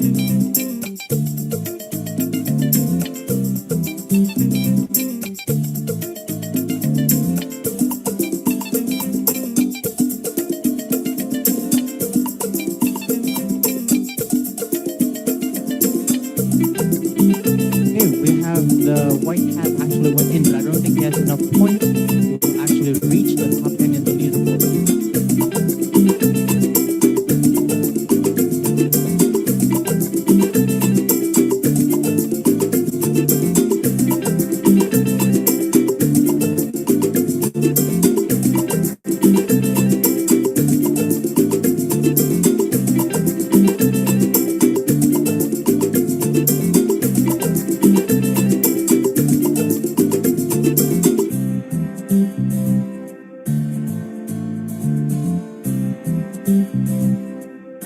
We have one last contender, I think. The one in the red hat is coming in as the last contender. Will he be able to topple in the leaderboard? Okay, we also have Traffic Cone as well, coming up on the 80% of mastery.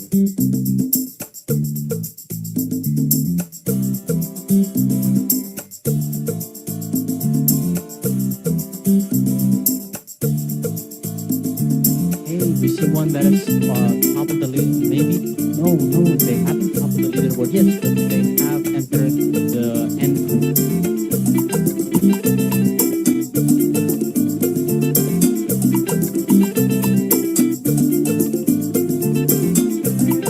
of you who have finished, so please be patient because we do have to wait for some other people to finish.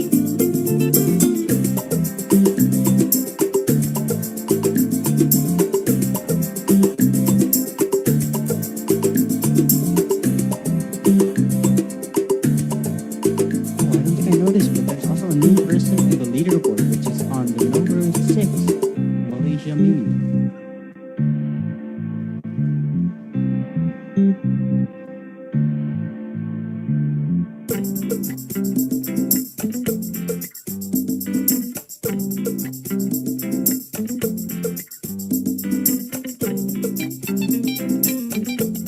Okay, this quiz is 5 minutes left, guys. Those of you who haven't finished, we implore you to finish very quick because if time runs out, then we are going to end the quizzes.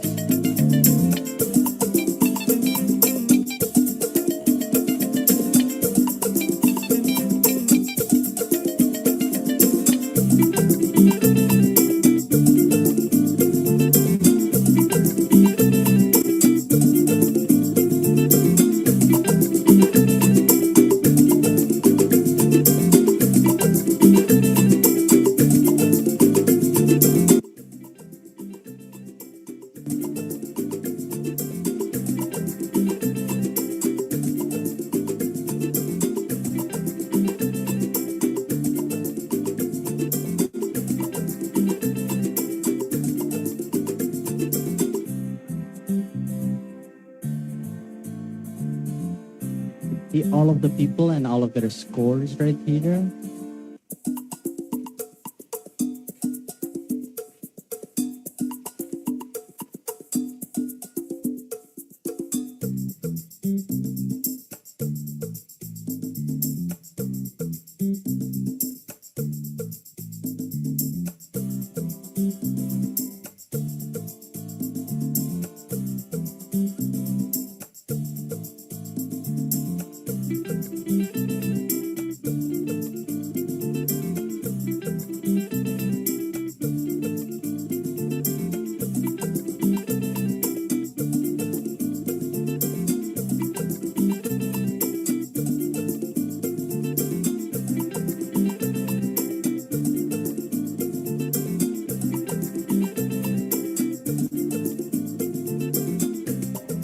Okay, I think the majority is finished. How much time do we have left? Maybe some 3 minutes? 2 minutes. Oh, 2 minutes. Maybe.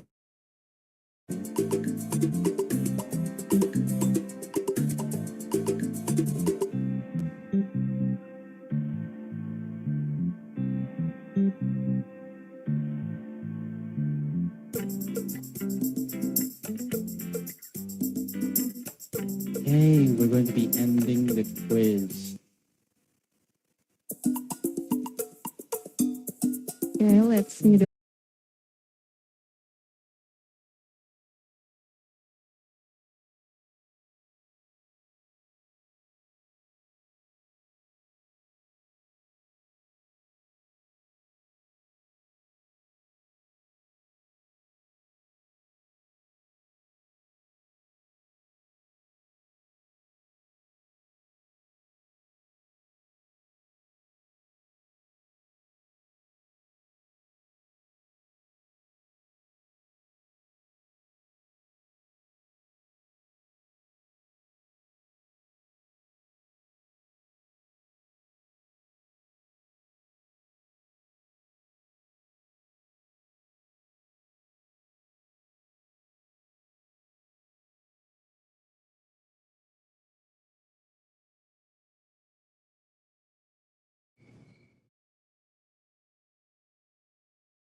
Well, it's so fun. The game is so fun, and also I really appreciate the committee that can make the game like really fun, and it's not like learning, so it's like a smart way for study too, like that.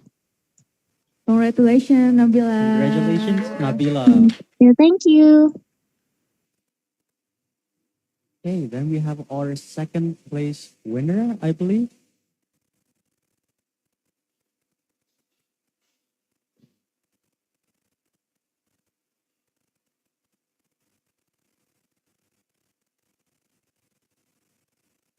Our second place winner from the committee is Sheila. Is Sheila in the Zoom meeting with us?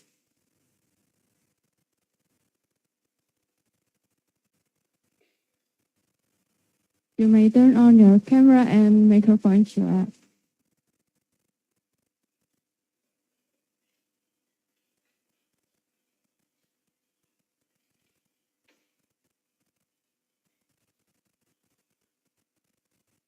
Hey, maybe Sheila isn't here with us right now. Maybe she's taking a toilet break as an example. Who is our third winner? Third place winner? Hello, I'm the third winner, Haris. Are you the third place winner, Muhammad Haris? Yeah, Oh, Hello, Haris. hello. we also got a message from Sheila. Her mic isn't working, but she said that the quiz is interesting and really fun. Congratulations, Sheila, for achieving second place. And also, hello, Haris. And I see that you're in your car, I think. Yeah, hello. Oh. Thank you Yeah. so much for taking the time to join us, even though you're still outside and all that. So, how do you feel Yeah. about winning the third place? I'm so frustrated because there's several questions that I already know the answer, but it's like that I tapped the wrong answer. But it's okay. Maybe apa rezeki at the other place. Okay. Yeah. Congratulations. Congratulations, Thank you. Haris.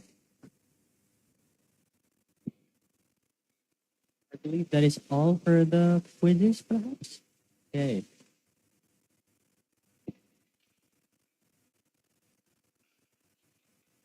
Now, next on our agenda, I believe we have either the result of the video challenge that The mini vlogs challenge. yeah. Oh, also don't forget, guys, to fill out your attendance in the Google chat below. So if you guys just don't forget to fill out your attendance. The Google form link is in the chat box, guys. It is very important to submit the attendance. I think for our next activity, we have a singer. Wow. We have two singer, in fact, dual Two singers. singer. Yeah, two singers singing a song. And it's going to be fully live, I think so. So stay tuned for that.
Ketika ku jangan bahwa kini kau tak lagi dengannya dalam benakku timbukannya.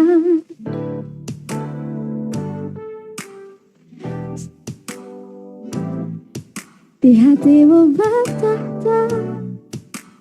Kini saat bagiku untuk singgah di hatimu.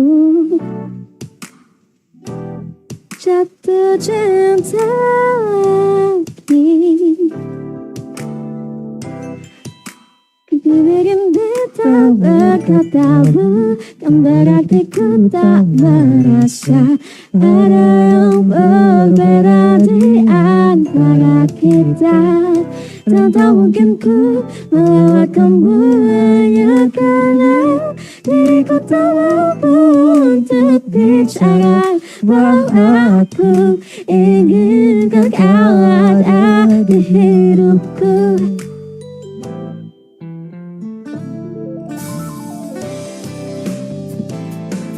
Ku tak lagi dengannya, sudah tak ada lagi rasa antara aku dengan dia. Siapkah kau bertata di hatiku adinda? Karena ini saat yang tepat untuk singgah di hatiku. Namun siapkah kau untuk jatuh cinta lagi? Diri ini tak berkata bukan berarti ku tak merasa ada yang berbeda di antara kita. Dan tak mungkin ku melewatkanmu hanya karena diriku tak mampu untuk bicara bahwa aku inginkan kau ada di hidupku. Bikinlah saja dulu hingga tiada ragu, agar mulus jalanku melangkah menuju ke hatimu. Bikinlah saja dulu hingga tiada ragu, agar mulus jalanku melangkah menuju ke hatimu. Siapkah kau untuk jatuh cinta lagi? Meski bibir ini tak berkata bukan berarti ku tak merasa ada yang berbeda di antara kita. Dan tak mungkin ku melewatkanmu hanya karena diriku tak mampu untuk bisa. Dan berarti ku tak merasa ada yang berbeda di antara kita. Dan tak mungkin ku melewatkanmu hanya karena diriku tak mampu untuk bicara bahwa aku inginkan kau ada di hidupku. Bila kau jatuh cinta, katakanlah, jangan buat sia-sia. Bila kau jatuh cinta, katakanlah, jangan buat sia-sia.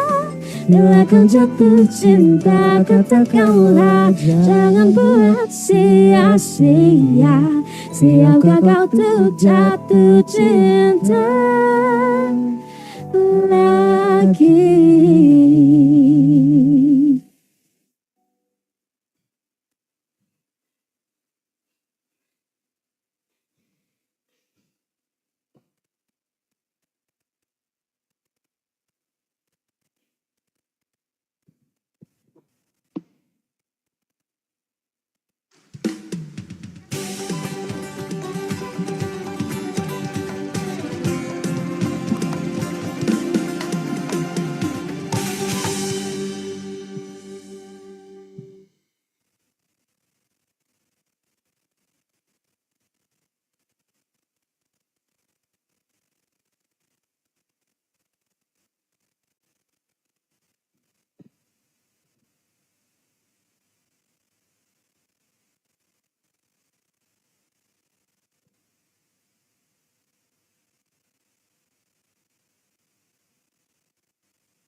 Okay, that was amazing performance from Teh Icha dan Kang Reda. Okay, we hope you guys enjoyed the quiz. I think we have one more agenda before we actually get to a lecturing session, which is we are going to be looking at your video challenges next. Will the committee, could someone in the committee please set up the video challenges? That would be great.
Yeah, if you can hear me clearly.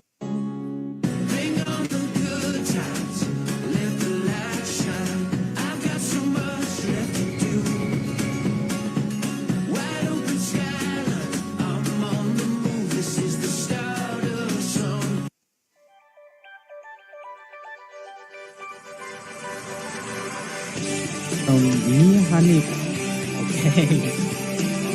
It was probably from one of our committee members, I think. Sharing the session from day 1 and day 2 and day 3 as well.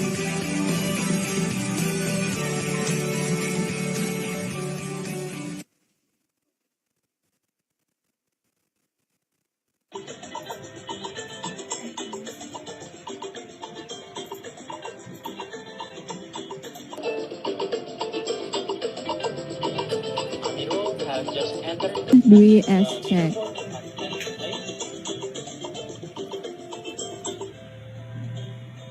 Hey, it's about the quizzes.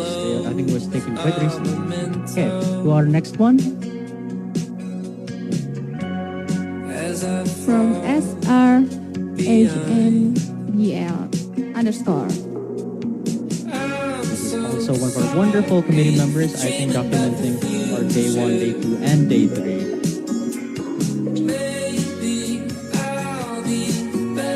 So much effort, right? These people are editing music, editing the videos itself, stitching multiple videos. I think it's quite touching for them to put a lot of effort into our work. It seems like everyone really enjoyed this summer program. I'm glad for that.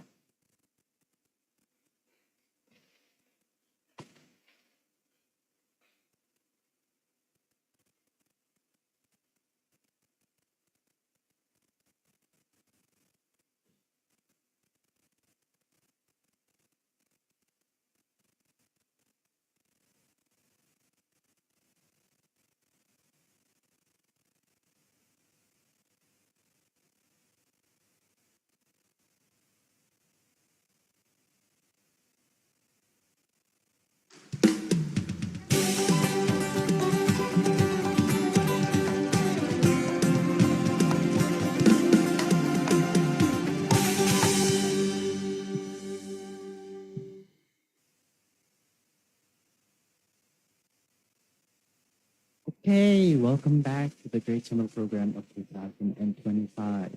So we just reviewed a bunch of your video challenges, some from the committee, some from the participants, and I think that they were quite interesting.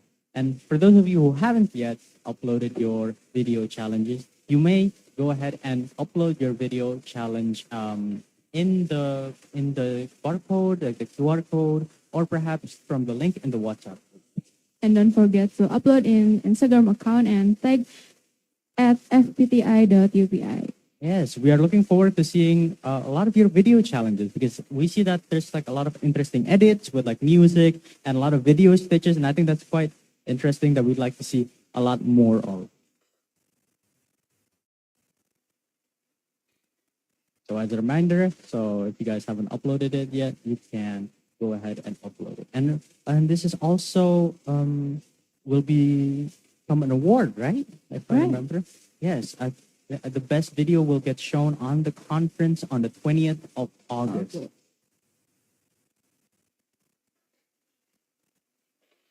Okay, I think we are going to go to the next session. Now, for our next session, we have I believe, a lecture session from TU Dresden, Germany. Wow. So now we'll enter our next exciting session, a guest lecture on AI enhanced digital learning in Tibet by our distinguished speaker from TU Dresden, Germany, Professor Thomas Koller. To guide us through this topic, we welcome our wonderful moderator, Kang Oka. So Kang Oka, are you present in the Zoom meeting? Yes, I'm here. Hello, everyone. Nice to see you again. Nice to see you, Kang Oka. Nice to see you, Kang Oka. How are you guys? We are doing well in the studio, and also it's very nice to be seeing you again after you're moderating in day 1 and I think day 2 as well. It's quite nice seeing you again. Yeah, me as well. Me as well. I'm very excited to really get into these sessions. And thank you very much for our beloved MC. This is a very, very warm request from you guys. Perhaps you could tell us a little bit about the speaker that is the lecturer that is going to be talking. Yeah, sure. The next session will be a fruitful one because the next session there will be an experts, actually, a professor from Germany who spent his life actually on educational technology such as AI and a lot of things. So this will be quite interesting to be part of it. I see. That's quite interesting. That's not every day you find sort of like knowledge from someone this experienced in the field, especially in AI and also in the Tibet field, right? So I think it's going to be quite an exciting session. Indeed. To the lecture session. Indeed. Me as well. So, can we continue, if I may? Yes. Kang Oka, the stage is yours. All right. Thank you very much, our beloved MC, for bringing us together in this very special sessions. And let me introduce myself first. Perhaps some of you may see me on the first time. So my name is Muhammad Oka Ramadan. I'm Oka. You can call me Oka. I'm currently a PhD student here in Universitas Pendidikan Indonesia for a fast track scholarship from Indonesian government called PMDSU. It's a 4-year program, fast track program, and it's really a good program for youth, especially you who wants to become researchers or academia. This scholarship is very suitable for you. So today's sessions, we are going to dive into a topic that are really relevant for us as a youth because I'm consider myself as a youth, of course. Yeah. So we're going to talk about deep into the integration of AI, digital learning, and as well as TVET. So this is a space that is becoming ever more crucial and critical to be prepared for us to become a future ready workforce, and for sure a sustainable conscious. Yeah. So let me introduce our keynote speakers. I do believe he is around here. Hold on a second. Let me check. Professor Thomas Kochler, are you there? Are you with us? It's all right. It's all right. We can continue to introduce himself first. So Professor Thomas Kochler is a chair of educational technology and as well as director of CODIP. It's a short name for Center for Open Digital Innovation and Participation, CODIP, at Technische Universität Dresden, Germany. Professor Kochler is a global thought leader in digital innovation, AI in education, and vocational pedagogy. With decades of experience in research and institutional leadership, he has been actively shaping future-oriented learning environments, blending academic rigor with hands-on transformations. And today, it is a very, very special session for us because we are honored to have Professor Thomas Kochler among us here. Hopefully, will join us soon. And he will guide us through a critical topic, actually, called, let me check the exact topic, yeah, the AI enhanced digital learning in TVET, preparing a skilled workforce for the future. Oh, wow. So this is from workplace integrations learning to hybrid models, perhaps, and the ethics of AI use in vocational education. There will be a lot of more that we can talk about and discuss more in this session. I think it is a premises session that will be an eye-opening session, perhaps. Yeah. Professor Kochler, are you with us? Hello? All right. I think Professor Kochler perhaps have another obligations before this, but it's all right. Before we begin, actually talking about AI, guys, can you type down how AI help you as a student in your daily life?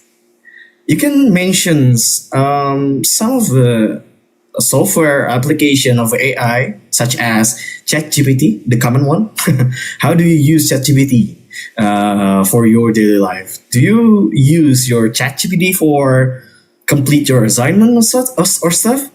Anyone? You can share in the chat box. Can you type down how do you use AI for your daily life? Come on, guys. Let's see. So yourself. Let me see. How did you guys use kind of a lot of AI tools, perhaps, yeah, not only ChatGPT or other things? How do you use it? Come on. Let me check the chat box. There you go. I haven't received any response here. Let me see if there's any participants who wants to join our discussions. It seems a lot of people turning off their camera. Where are you guys? Come on, show yourself. There you go. Response coming in. This is Inaya Alawiyah. I believe she used AI to help brainstorming. Oh, how do you use it to brainstorming? Do you use it to create ideas or mapping something, perhaps? Is that so? Yes. Thank you. we have other participants. I think we would like to invite one of our participants here to talk more about how he or she use AI for his or her daily life here. We have Wulan Garnasi here. Wulan, are you there? Can you hear my voice? Yes, I can hear your voice. Wulan, you actually typed down some of the stuff here in the chat box. Could you explain more? How do you use kind of AI? The one that you pick is ChatGPT, right? How do you use AI for your daily life? Fun stuff? How do you explain that? Telling as I was jokes? writing down my answer, I write is as my fun for asking some fun stuff and academic. But I would like to just name ChatGPT or AI as my free consultant partner. Because, Free consultants. because they're not just free in the price. Like I could ask them without paying any prices, but also the time. I can ask them anytime. Like for if I have something to consult with somebody, anything about almost anything, sometimes I need to ask about their time permission. Maybe they were busy with their stuff or they couldn't be available all the time. But ChatGPT as an online provider, as an online website, they could be, I could use them anywhere as long as I have the internet. So I can say that it's a free consultant anywhere and anytime. Very, very well said. Very well said. Yeah. This is actually a pretty much common to take a beneficial of AI, especially for shorten our works.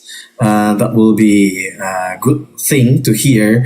How do you use AI for your daily life? And I do believe that other participants do also have a certain different way to interact with AI. And surely we are going to talk more about AI, digital learning, and TVET right in these sessions. I do also been informed by the committee that Professor Thomas Kohler is with us today. Professor Kohler, yes, I can see you now. Hello, Professor. How are you? Good morning. A pleasure to meet you. Pleasure to meet you as well. Good morning from Germany time. Yeah, it is afternoon in Asia now.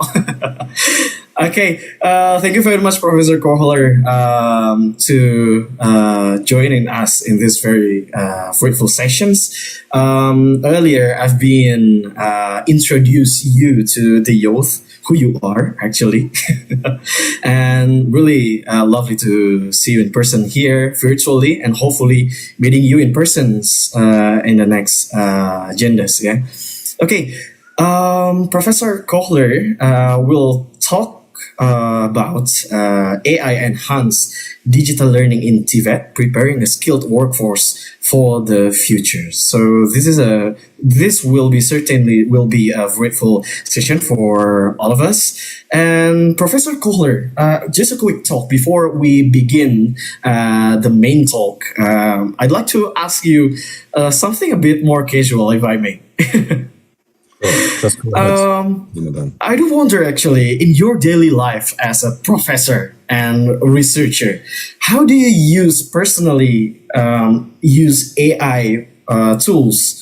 Do you use also kind of ChatGPT stuff or other AI tools for your daily life as a professor or researcher? Yes, of course. So it has arrived, I would say, for the daily routine. So 2 years ago, but for our and like ChatGPT and other technologies or language support translation technologies, but already previously, some 6-7 years ago, we have started to implement and to develop first and implement AI-based conversational agents in educational patterns. So this is as well part of my daily life, providing educational experience and teaching for my students, and there we use as well AI, not in every subject, but in principal terms for lecture support. And we did, let's say, as well experiment with different approaches in organizational support or in assisting the teaching staff in order to, and especially myself, in order to provide new patterns for student activity that would not directly go to the teaching person, but could provide meaningful information or interaction for the students by using AI-based conversational agents. So this is so I would say there are two sides of activity. One or two streams. One is related to the my individual activity as a not only private but as a researcher and a regular person. The other one is related to my professional teaching activities, and of course there's a lot of serious consideration and discussion as well in my university and in the research context. What's the meaning of that, and what's the most up-to-date professional skill in terms of implementing research and of as well as somehow running daily routines by using AI. And I'm continuously observing my peers and as well in my private context the younger generation, how the adoption of those technologies is moving on rapidly. Yeah. So there's a lot of things that we can do with AI. So I think many of our students here, including me as well, actually, are curious about how experts like you interact with AI, especially in real life, especially when it comes to the TVET world. So for now, I think we can continue for your presentation. Are you ready with your presentation, Yes, of Professor? course. I am. All right. I am. For now, without any further ado, please welcome Professor Kohler. The floor is yours. Thank you very much for the warm welcome. And I see that there's a number of participants in today's summer school event. I like to talk about how AI is enhancing or AI may be considered as a new, instance in the context of learning, but as well related to the workplace, because the major question of our educational activities here in the higher education sector and as well the vocational training sector is to acquire whatever skills of high relevance for future working or professional activities, and as well for becoming or a valuable and a valuable member of society in societal, economic, and as well individual terms. So there's a number of challenges, and it's not just how higher education is going to be organized and how higher education activities are being coined in nowadays and in near future, but as well it's about and that's the main driving force, I would say, how the workplace and working routines in different industries are demanding specific skills and supporting technologies like AI. I'm not talking about it of AI as a tool, so I try to avoid this tool term, because I see from my research and from the discourse we have in the scientific domain, that the tool concept is not completely fitting the context of AI. It is something that is far beyond a tool. It's more becoming a companion or a technology for with almost a subjective character or subjectivity, and this goes beyond the concept of a tool, which is usually it's an object that we employ for having done something with our hands or so. Though AI is more kind of a partner, and that's why the tool term is something that I try to avoid. So, but now let's see how I can introduce that topic to you. What I would like to stress here is that we are talking about a workplace, we are talking about different industries, and we can see that there are changes going on in industries. We see that there are new, products are arriving, that new technology is helping us to implement production, and that we as well can see that the pattern of designing production as a chain of collaboration in between machines, technologies, or technology is more than a machine, but let's say machines and automation, and the skills of the humans, us as workforce, are always being reorganized. Of course, we are using tools, we are using AI, we are using mobility systems, we're using immaterial technologies for digital products. I mean, we are in a video conference, we are physical beings, but the setup we are using here is immaterial somehow. And so the workplace in education, in any industry is somehow redesigned by those digital technologies, and we are having we are coming closer to understand that there's kind of a hybrid approach. Not all vocational training, not all production activity has a physical component.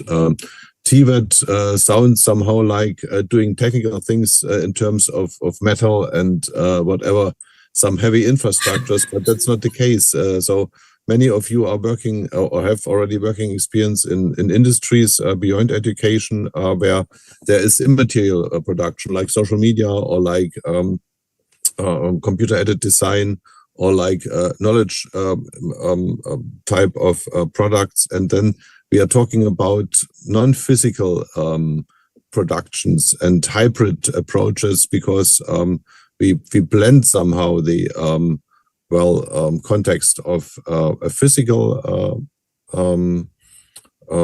approach with the immaterial digital technology approach. And this happened not only in, let's say, the media sector or the computer industries, but this happens as well in I would say all industries, including education. So we may consider as well education and the knowledge industry as or we could try to elaborate as well by using metaphors and concepts from classic industries.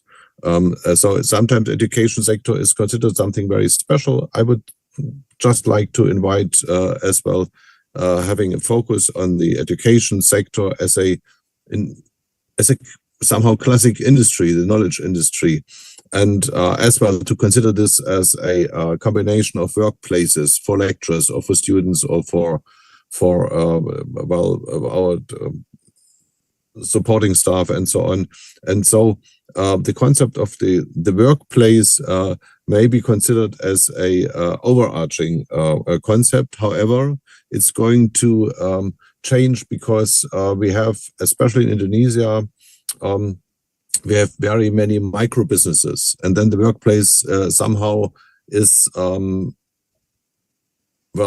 interconnected with the home, or it may be the home as the workplace, or it may be it's not a big factory. Yes, and it is home industries. It's a home industries. Yes, exactly. And sometimes it's the agricultural context quite a lot. And then the workplace, it's a farm, or it's somewhere out there in the forest or on the sea. And then the question is this a regular workplace? What kind of infrastructure is there? What kind of equipment and can we use for the fishermen or for those who do some kind of harvesting? And would they need to have digital skills? And do they have a real workplace with a workbench, or is it something different? And how to train or how to detect, let's say, state-of-the-art, up-to-date patterns of high productivity there, and to what extent may AI as a digital technology support them and support this activity to make it more sustainable, more productive, more economic, whatsoever. So there is, and this is a number of somehow contradictory demands that may lead to, I would say, when we come from research, to surprising insights and reinterpretations of what is needed in terms of, then coming back to education, in terms of qualification and in terms of, as well responsibilities. So who shall equip such workplaces if they are at a home? And who does people explain, or whom they may ask, their neighbor or any kind of other professional? So a number of interesting and highly relevant questions occur. And in this, the concept of the industry and with the production chains and so on is as well somehow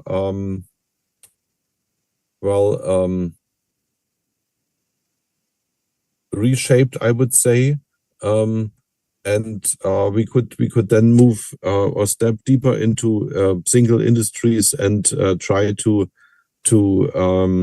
identify measures that are appropriate for defining skills and for planning production activities. I try in my presentation today, in this talk here, I try to give some examples, but as well highlight some of the more conceptual considerations. And AI is always around, but it's not a pure focus of what I will deliver here.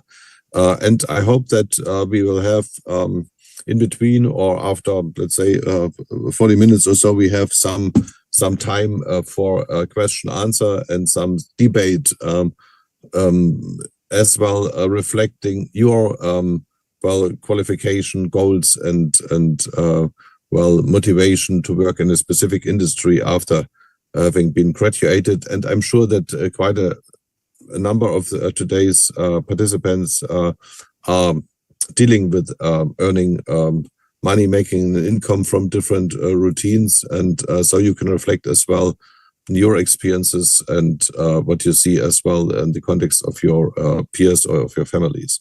Okay, so this is mainly the focus of this lecture, and I have decided in four major steps.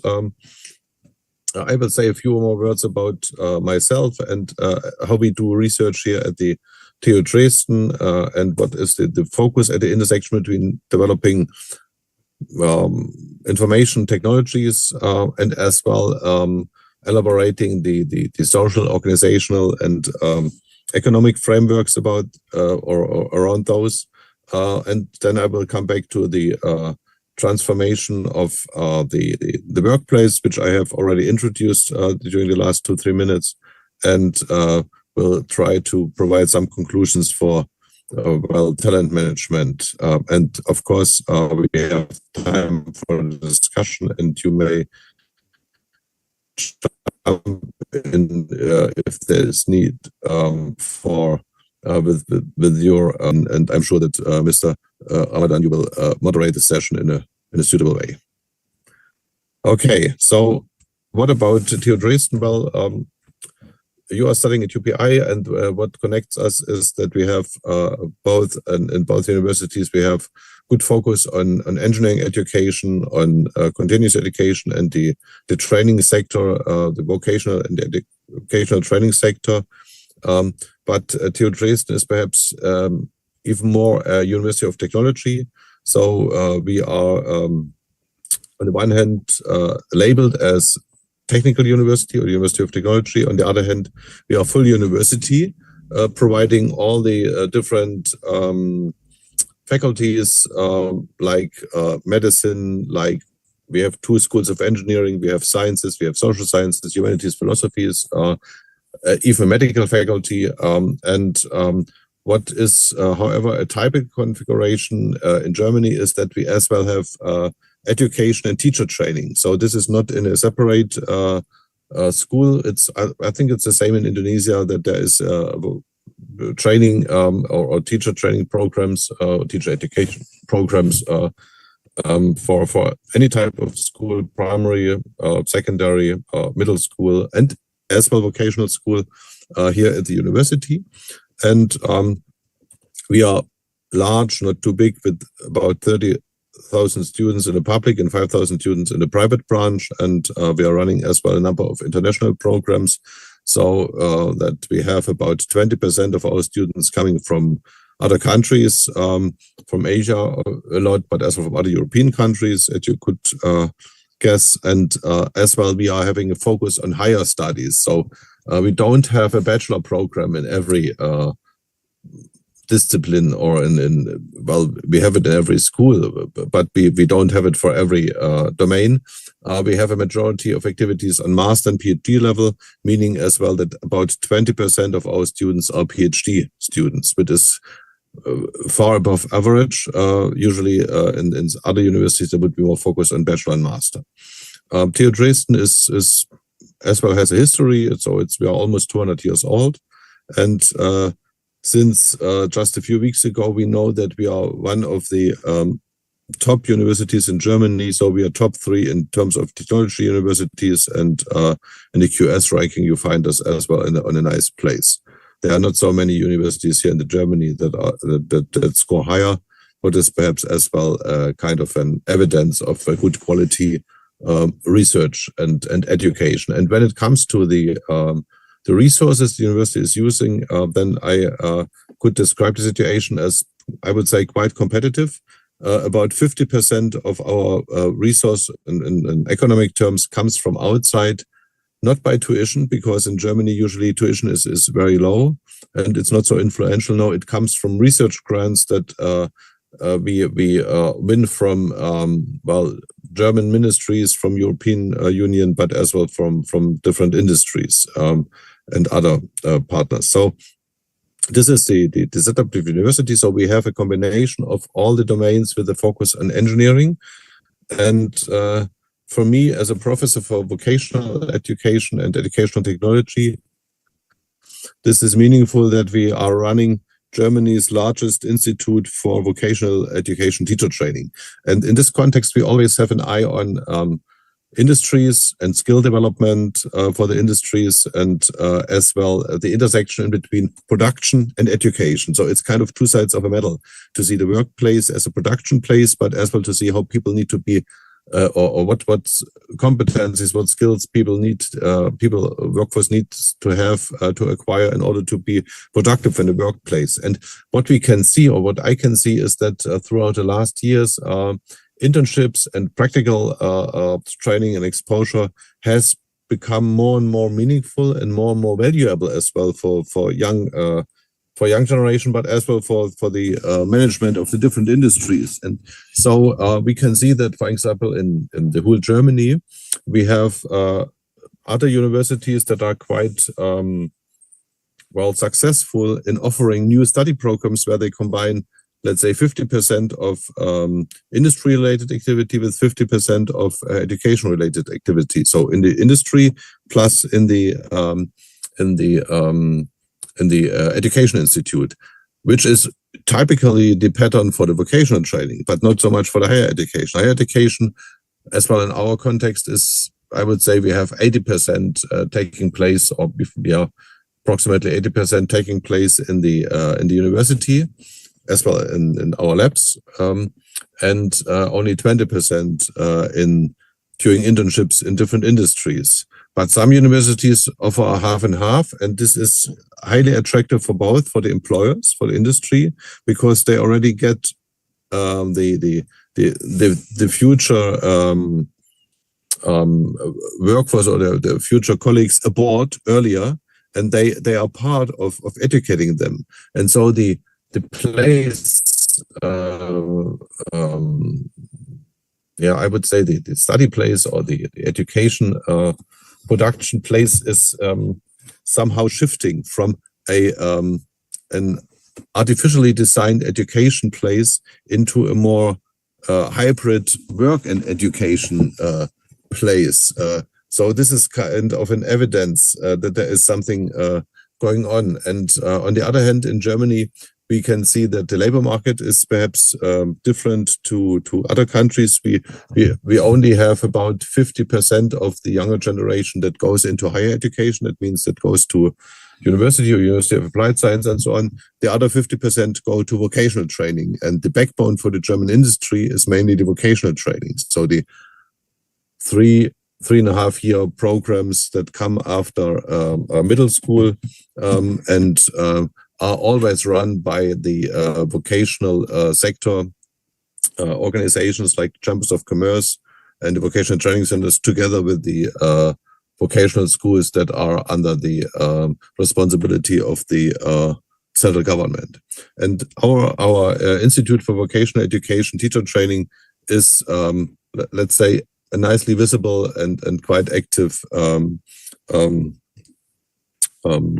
instance in that context. And we have,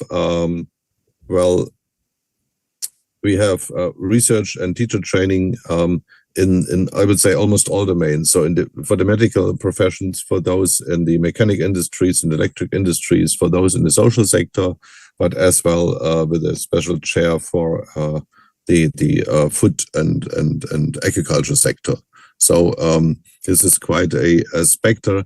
And me as a professor, and now I jump to the next slide here, I'm having an overarching responsibility with the focus on digital technologies and media infrastructures and respective competencies and skills.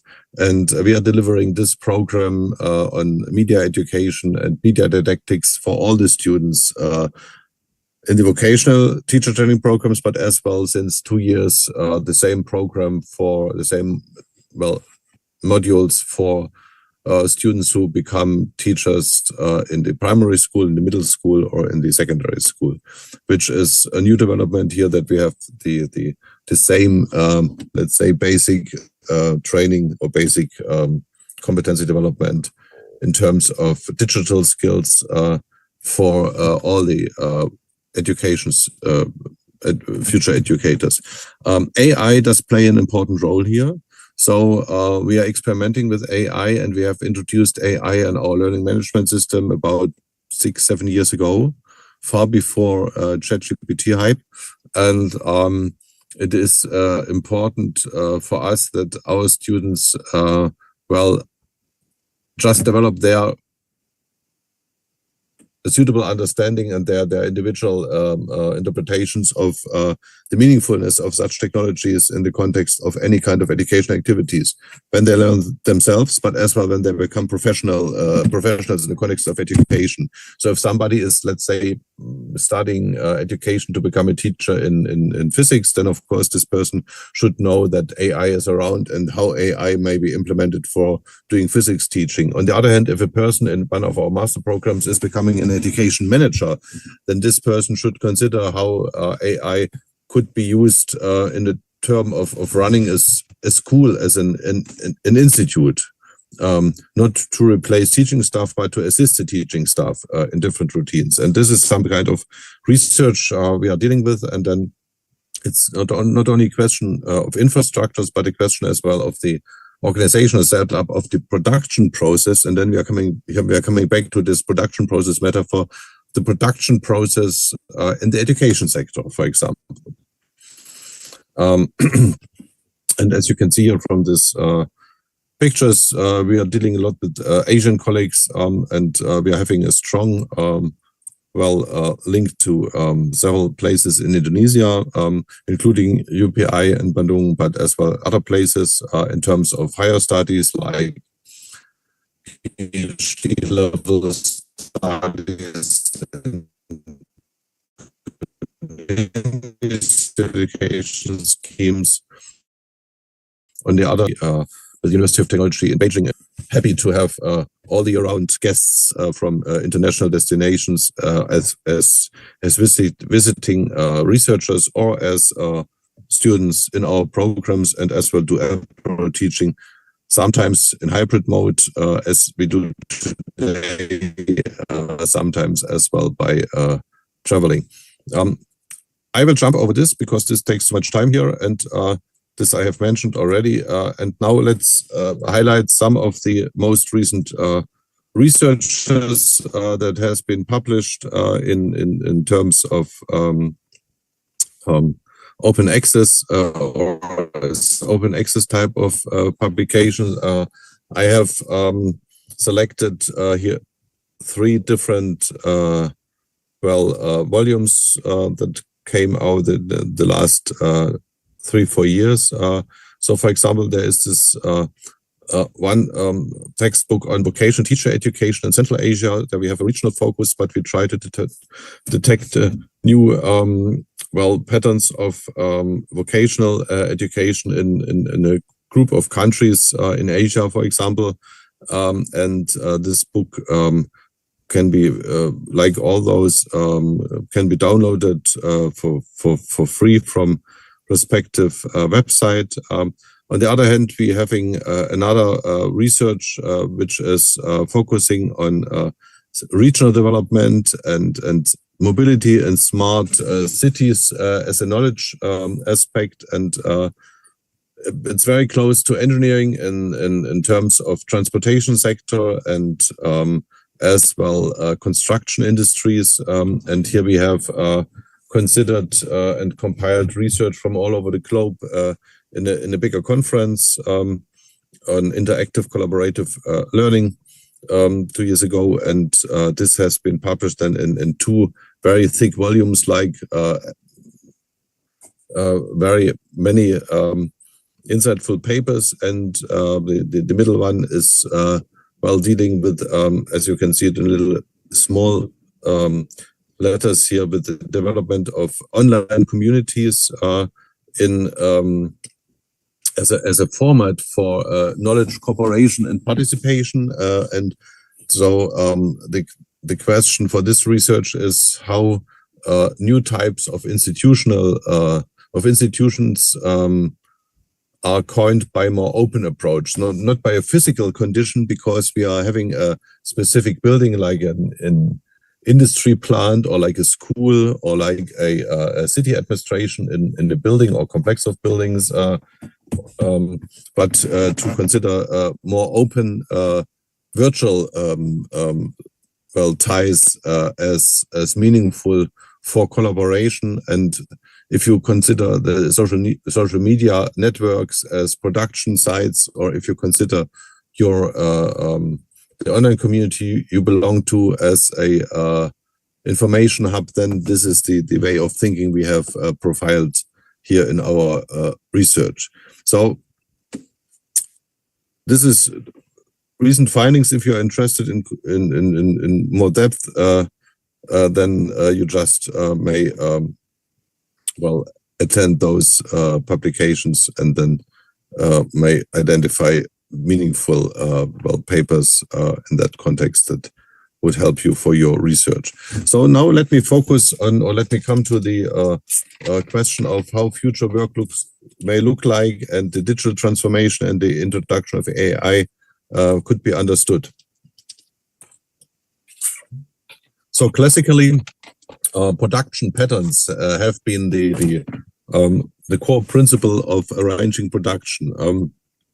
We have already been talking about home-based production. We are talking often enough about production models like Taylorist production, like the American researcher Frederick Taylor, and the production principle has been coined by the idea to specialize in skill development, to increase productivity by separating steps of production and provide a different workforce, meaning that not one single person is doing every step or every activity, but we have specialists who somehow collaborate, and then we use the principle of a production chain or even of a production belt, and then we may have an organization principle of bringing several hundred co-workers together around the production of just one single product, like a car or like whatsoever, building a house, and so on. And this type of production design leads to the separation of different vocations, as you know. So we have an engineer for the whatever, for the one domain, we have an engineer or technician for the other one, and so on. And this is going to be, let's say, challenged, this principle, not only because of ethical or health-related aspects since many years, but more recently through the concept of digitization. We see that a number of relevant components in this production process are related to information and data. All of you perhaps have heard about enterprise resource planning systems, ERP systems like SAP or like others. That was a first step of separating the data from the production, from the physical production process. So however, it's just one step to see there's a product, and then we have data that is somehow monitoring how the process is going on stepwise. Now we have found out that data is in itself a product and could be meaningful. So, for example, if you book a journey with a Whoosh train to Jakarta, very nice experience, even though it's a little expensive. It's interesting that all the booking takes place independently of the physical activity. So there is the management of information, what seat, what timetable, what train one may use, what services needed, and all those data and how to pay for that, and all those. It's separate products kind of. And then there is the physical activity, like being moved to the other city, and so we have different service providers for the financial transactions, for the let's say for the scheduling and so on, compared to those who provide the physical service. And so what has been or what is evident, and I think very relevant, is that there is a new type of product in parallel to the physical activity. It's the intangible products, like the data and the data configurations. Out of those data, we can make even new kind of services. So we leave the physical activity away, and then we can have new services like financial services for booking tickets, or we can have forecasts for what time would be the best in order to have a smooth ride, or you can have as well statistics about how many customers have arrived and so on. So there is a new industry that is just dealing with the data, and it's a very diverse industry as well that has been arriving. And we have data and data configurations as a new type of products that may be accessed not only from the place where the train station is or where the tracks are. No, those products can be accessed from around the globe, because and can be as well processed and manipulated all over the country, or even beyond Indonesia. So the workforce doesn't have a physical workplace anymore, and the AI, which is part of that game, supporting activities as a digital assistant, may as well support this somehow independently of a specific workplace. And the collaboration, or interaction, like human-computer interaction between the AI and the the data processing technologies and us as humans, as customers, or as staff, is somehow not embedded into this physical configuration anymore. And the cloud or some other virtual space, it's becoming the production space. And I think this is very, very relevant, and as well leads to understand this leads to a better insight into how to design and redesign and a very effective I would say somehow future-proof, at least for next year's future-proof production. And one may consider then what skills are needed in one or the other industry. And I think it's obvious that the digital skills and as well the competency, or including the competency dealing with AI as a partner, is part of that. We have kind of new principles that have arrived over last 5, 10, 15 years, that those who have been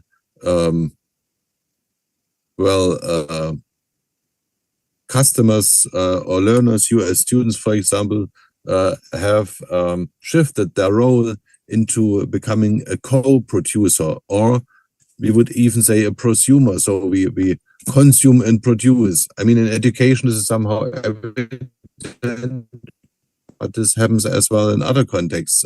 So I'm compiling my data for my journey. And so I'm already part of the production process. I'm taking over responsibility for components of the production process because I don't have to go to the production site in physical terms. I can do this from home. And then I will be part as a customer.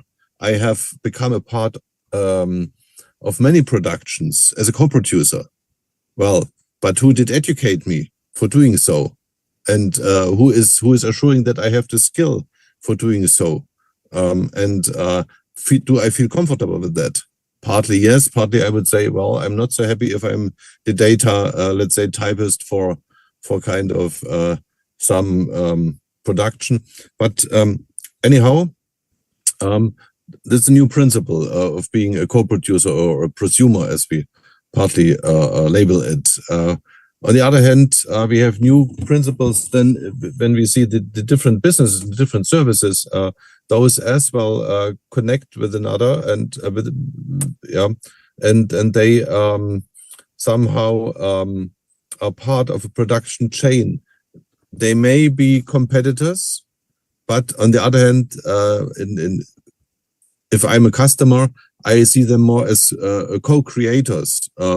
And I then would take the product, let's say, that comes from different co-production instances, but I'm not detecting that it's not just a single producer that is delivering the service. No, it's a combination of even perhaps a network of co-producers that collaborate here. And they are interconnected by data, on the one hand, by my customers' data, for example, by my data, or they are somehow arranged by, let's say, different steps in the production chain, but they are not necessarily arranged or configured by, well, collaborating or being located in the same physical space anymore. So they don't have to sit with their little workshops and companies in the same, let's say, suburb area, industrial belt of Jakarta. So no, they can be in Bandung, they can be in Solo, they can be somewhere on Maluku Islands. If we consider farming, for example, then they would contribute from their starting from their locations. And then the very interesting question is again, so what is the production side? Is the production side really the combination or the collection of those different physical sites, or is it more the cloud? Is it the cloud? And does production take place in a cloud then by using AI, or at least part of that? Or does it take place, somehow in the classic workshops and factories? I see that there is a number of questions, and those questions are as well relevant in terms for how is education taking place and what kind of skill sets are needed for completing one or the other education, one or the other vocation or profession. And I think we can expect that there is a rapid development of different, of most of vocations going on.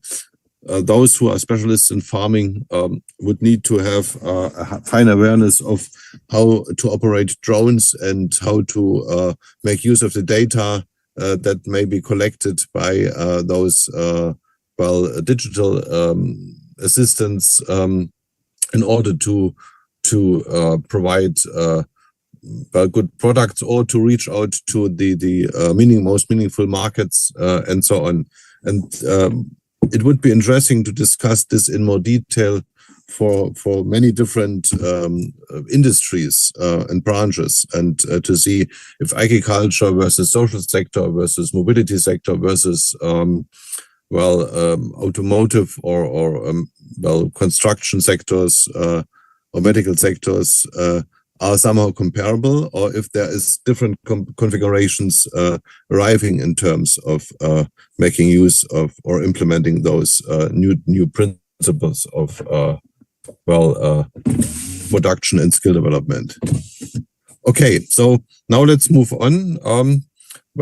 Perhaps I can provide one or two examples here, and I have an example which is about vocational training, and this may be a prototypical experience. What you can see here on the right side of this slide is it's a screenshot from our learning management system. It's like Moodle, and this is just one course page, and it's in German, unfortunately, but I think it doesn't matter. You see some folders, you can see some figures, and meaningful is this picture here. It looks like a process, and it's exactly what we're describing here. So we have been assigned the task by our Ministry of Education 2 years ago to reflect how teaching may take place in vocational training centers by sharing physical infrastructures. And the aspect is, relevant aspect is that those training centers are in different cities that are, one is in my city here in Dresden, the next one is in another city, is about 60 kilometers away, and the other one is about 40 kilometers away. So really different locations. And from the beginning, it was clear it would not make sense to say, the pupils should travel from and study one day a week in another school or so. Would be too much effort to have several hundred pupils going to the other vocational center. And so the question was, can we somehow share the equipment? The subject is mechatronics, and that means they got new heavy infrastructures like CNC machines. This is about, I don't know, it's 2 or 3 ton machine, quite expensive and quite big. A production center that you find in any metal industry, and they would be expected to have skills or to develop skills, the pupils that would be profiled in using different types of such machines. And every school has a slightly different machine because the local industry would have this or the other technology then implemented. And we were looking for an approach how to combine those in a meaningful way in the context of the production of education. And the idea that we have been developing together with the teaching staff in those training centers was that perhaps we can interlink those. I mean, we could, in the first phase, we thought about kind of video conferencing to have a video, a live, like our Zoom conference today, in the one classroom, but observing the machine in the other school. Technically possible, but we figured out, it's technically not so suitable because the machines cannot fully be observed when production is taking place, because there is some cooling liquid, and so you cannot see what's happening inside the machine. And so for training purpose, it's not really appropriate. And you are not allowed to steer it from a distance, at least if people are around, because that would be too risky. It may happen in context of a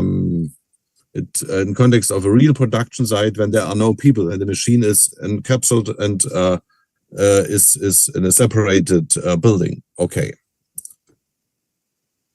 So how to move on here? Well, then the concept developed that we somehow built kind of an organizational pattern overarching the one school, and putting those together, following the principle of a production chain. And we said, well, in the one school, the pupils will do a first draft, kind of a design of a new piece of metal or tool to be produced. In the second school, they will do the programming. This is what you see here in this figure. And in the third school, they would do the production with the machine. And then in the next phase, they would just shift it. And then school number 2 would start with the design. And then only the physical piece at the very end would be sent to the other school, but not the pupils. But in between, the data is going to be exchanged by using this learning management systems. And so we are following a principle of co-production or production chain in between different production steps and co-producing units or companies. And at the very end, they produce this one piece jointly. And this led, on the other hand, as well to a new type of designing our education scheme in form of a project-based lecture or education. So not just a classic lecture, but more a project-like lecture. And we considered as well, or discovered as well, it's not possible to implement this every week in the at school. It may happen once during a term, and then those 3 schools collaborate by using the virtual infrastructure of the learning management system and by exchanging data and single pieces of physical products. And I think it's nicely evidencing that the separation of data and technology or physical infrastructures makes sense. And on the other hand, it may be recombined in terms of a co-production principle. Just recently, so meaning sometime last year, we have been awarded a prize for this by a German national institution that is highlighting meaningful developments in the context of using media for education. So just one example. Now let me jump a little further. I think it's not so much time left now. And I would like to follow the question, what skills are needed, and how can we be sure that the skills we are training now among the humans are still relevant in a few years when we have even more AI-based conversational agents or even more human-machine interaction principles. And as well, the using the computers for this video conference here is kind of a human-computer interaction or human-machine interaction. So it's not just for physical industries, as well for the digital industries, highly relevant.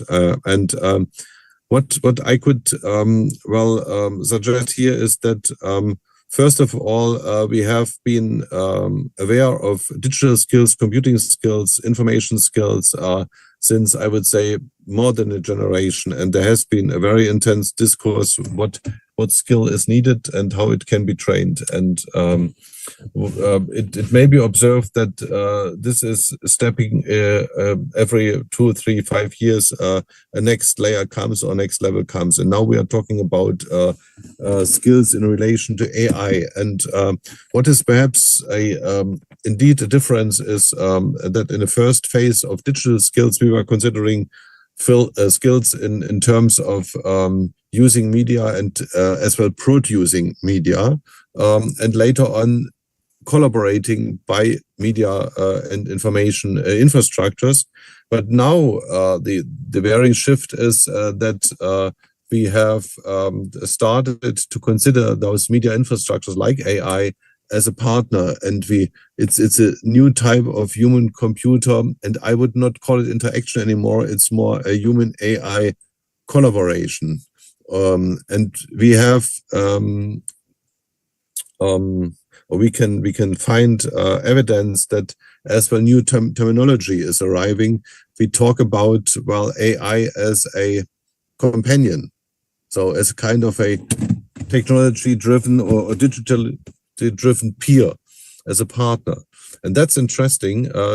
So we need to acquire the skills of collaborating with the digital infrastructures. It's not just an interface that we need to manipulate with our eyes or hands or fingers in the different industries. No, it's to understand that the technologies and the artificial intelligence technologies, they have become, or they are about becoming, a partner. And so now I would suggest that you start to observe yourself how you collaborate with the AI. And I could listen a little, 2-3 minutes in the beginning of today's activity that Mr. Ramadan was asking. So how do you deal with AI?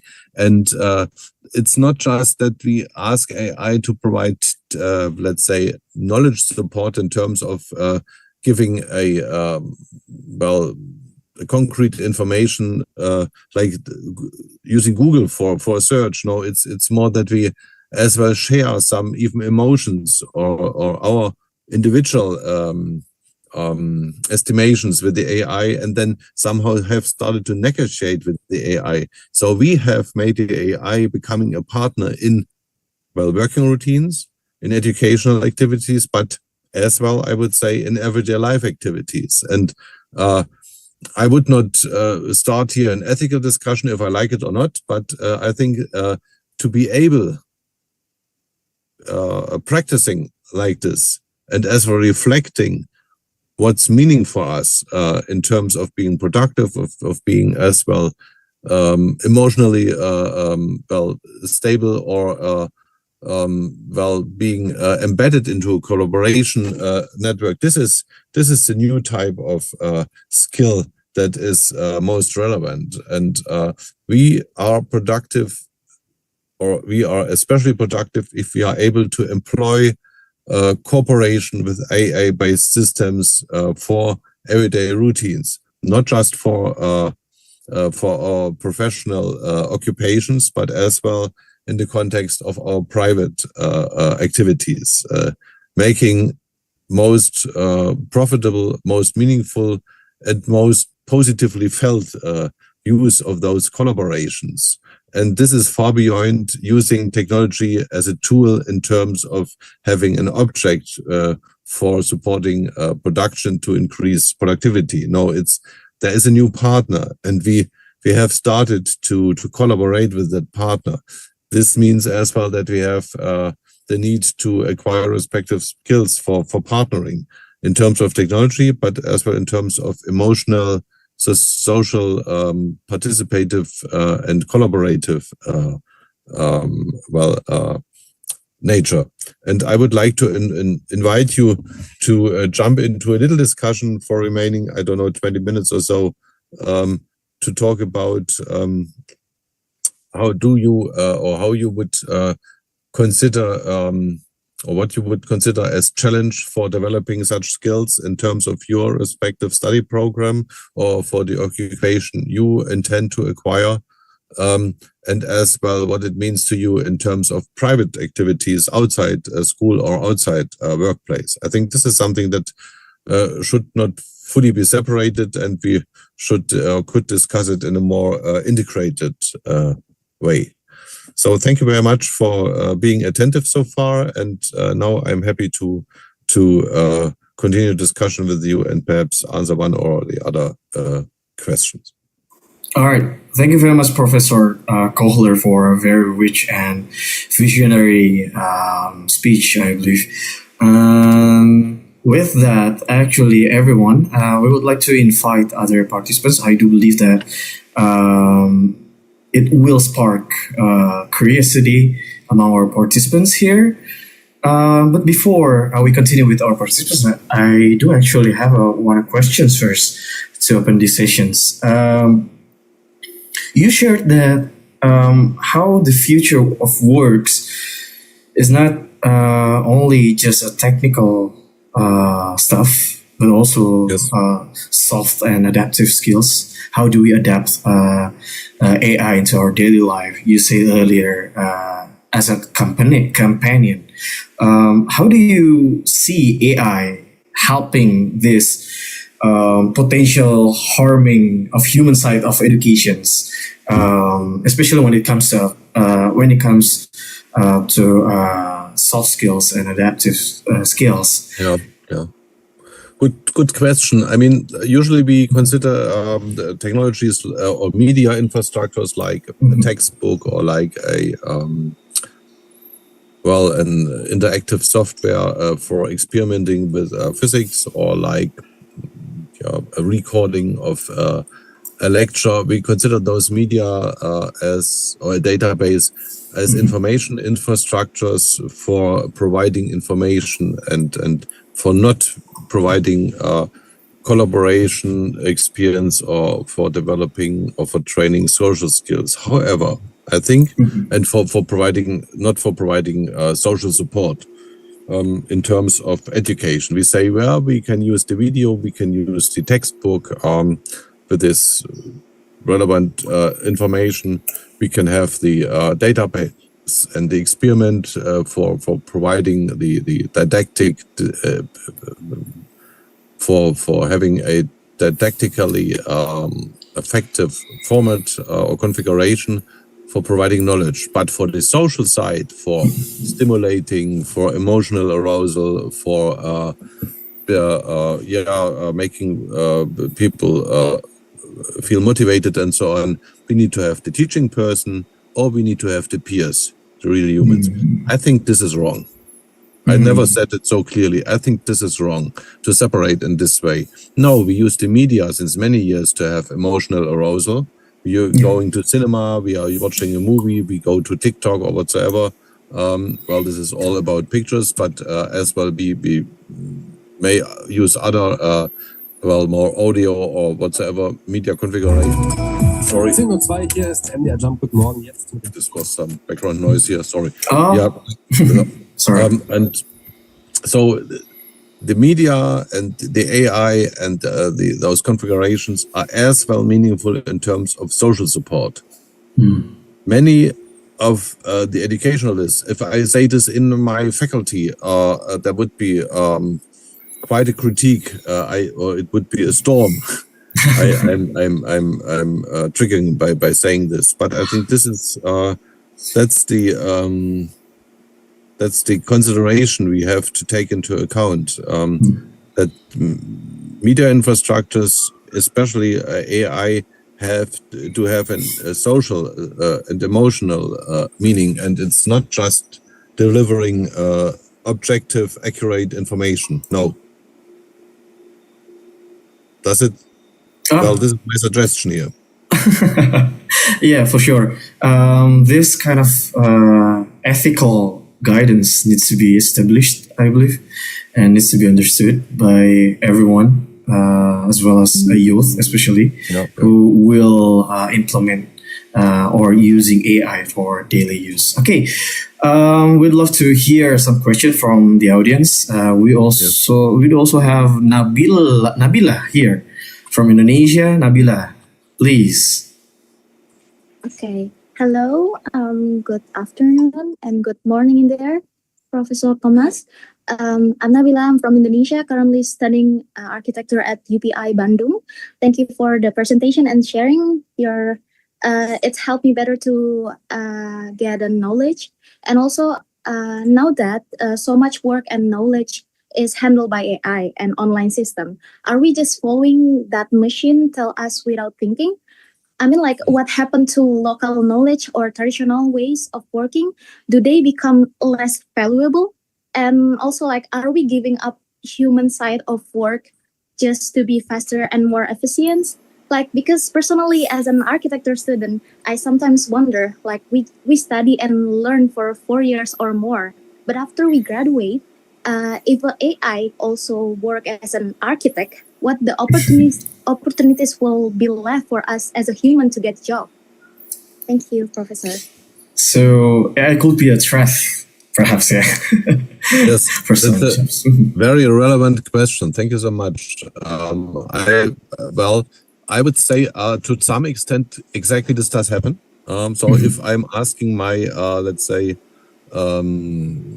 Google Map device to provide me the way to show me the way here to next station, or to well, even inside a bigger building that I don't know exactly, then of course I'm handing over responsibility or this steering function to the technology. Or if I'm using, let's say,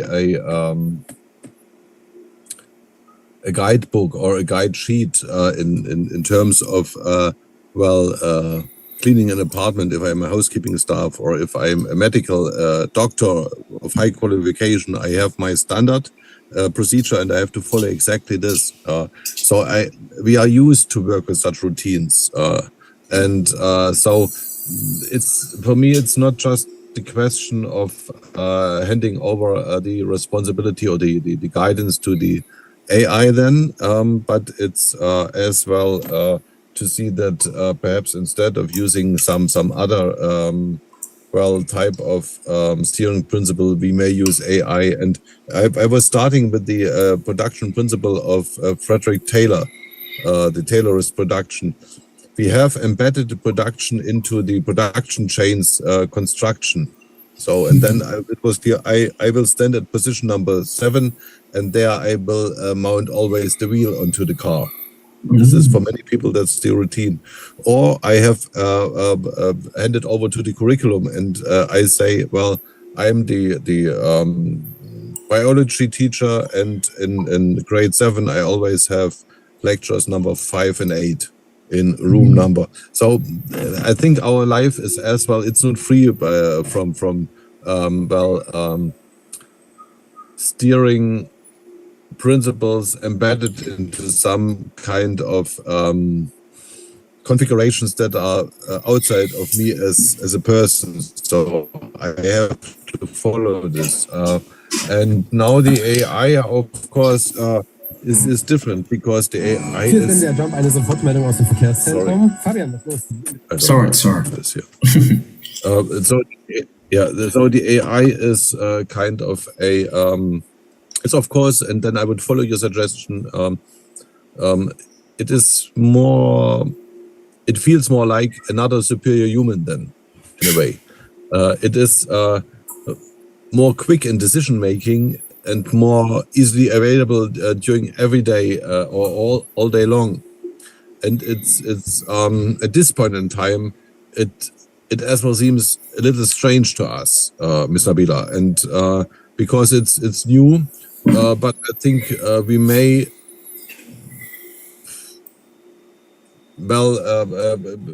implement it into our routines, and then after a while we do not we would not hesitate anymore.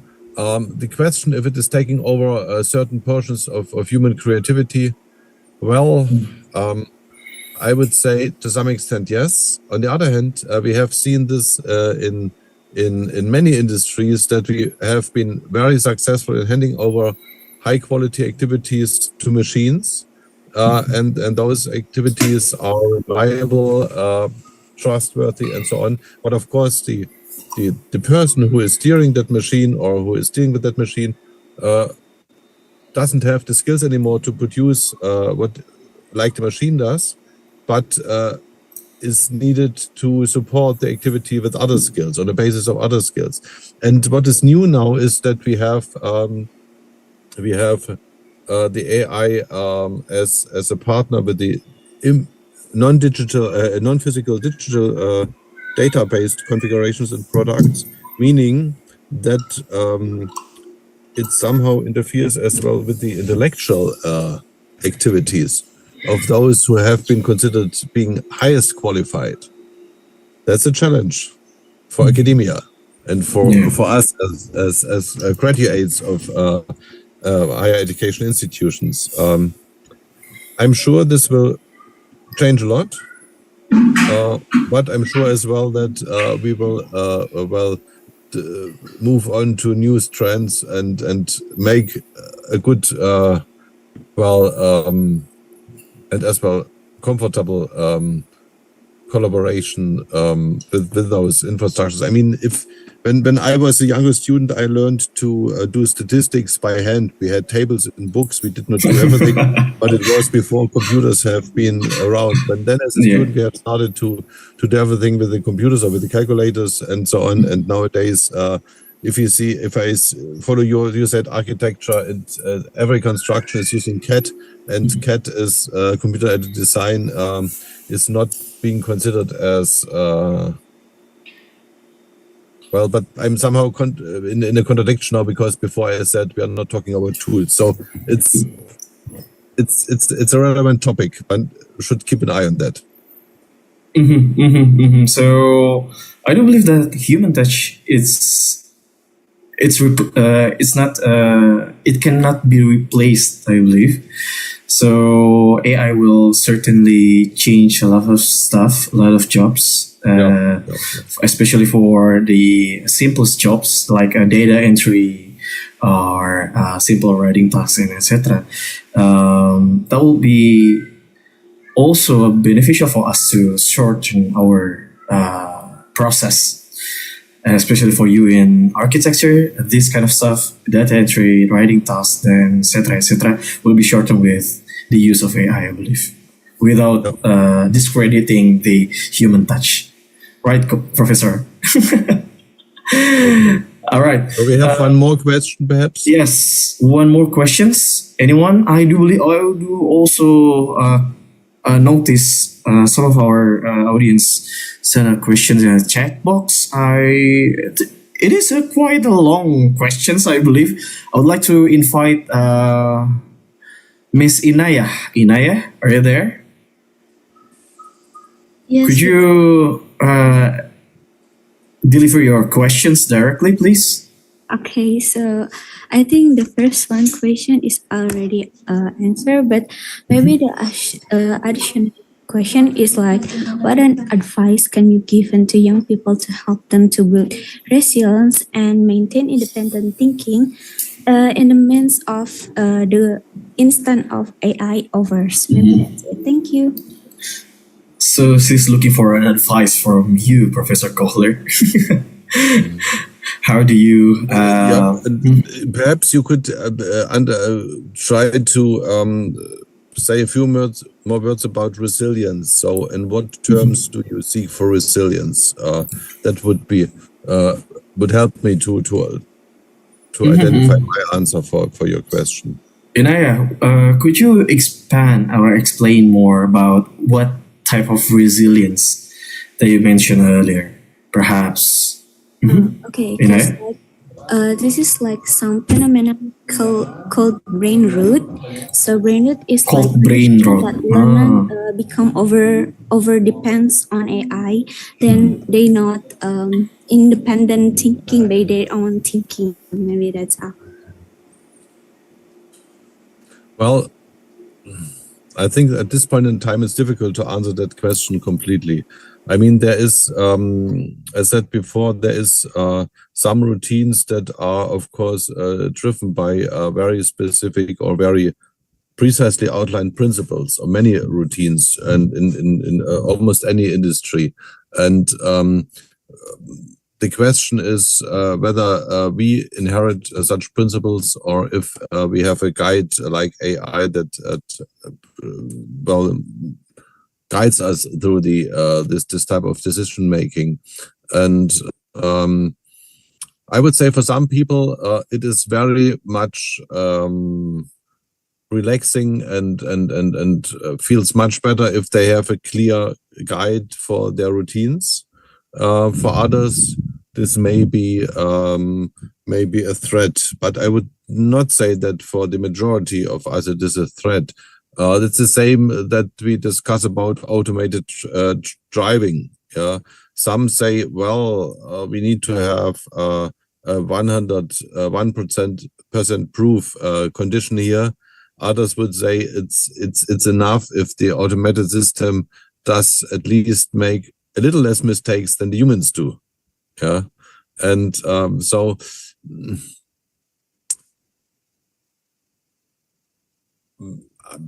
I don't feel so much discomfort of handing over a number of routines to AI.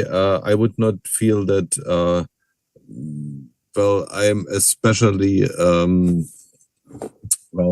affected by that. And I think, being very honest, this applies to most of us, and our resilience is perhaps not so much challenged by that. We are just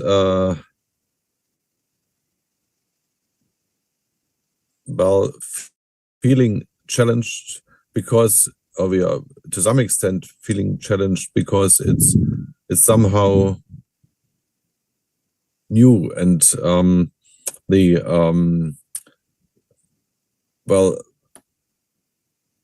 may fear that routines are changing, and so stability is endangered, and as well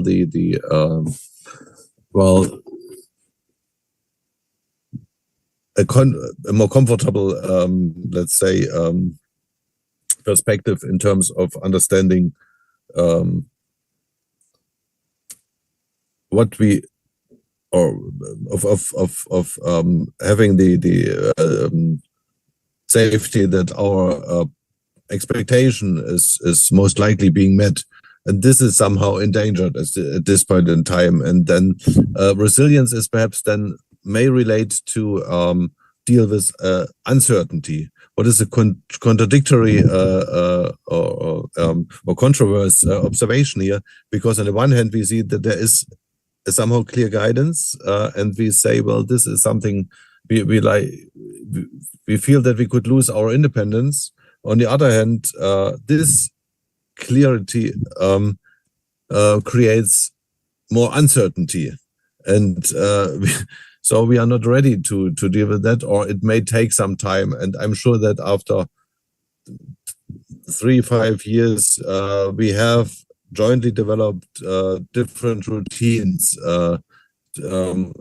and nicely embedded this technologies and into our everyday activities. Okay, so it's a matter of time. For listening, and thank you for yes. All right, it's a matter of time until we get adapted with AI stuff into our daily life. Okay. Right. Apparently, I think Professor Thomas Kohler have another obligation of these sessions, and I think we can conclude our sessions by. Is there Dr. Mustika here around? Committee? All right then, it's okay if she's not around. So AI in TVET is not just about an automation, but rather than that, it's enhancing learning, supporting personalizations, and expanding access when it's designed responsibly. So I think I would like to say thank you very much, Professor Kohler, for your fruitful thoughts in these sessions. And it will, I think, conclude our sessions. On behalf of the organizing committee, we would like to thank you, Professor Thomas Kohler.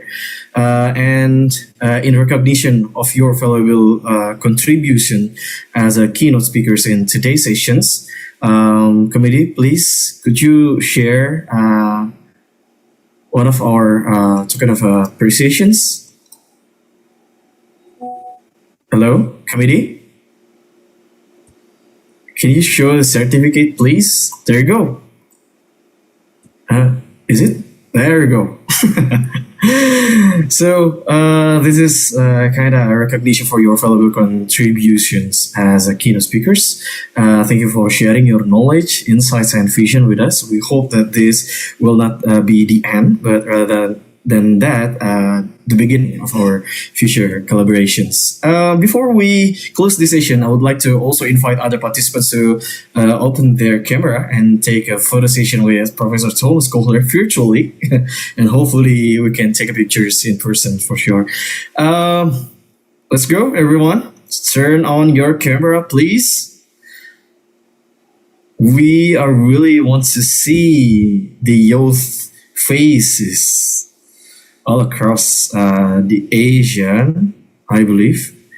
We also have another participants not only from Indonesia but also other countries, Malaysia as well here, and Brunei, other countries perhaps joining us in this session, Professor.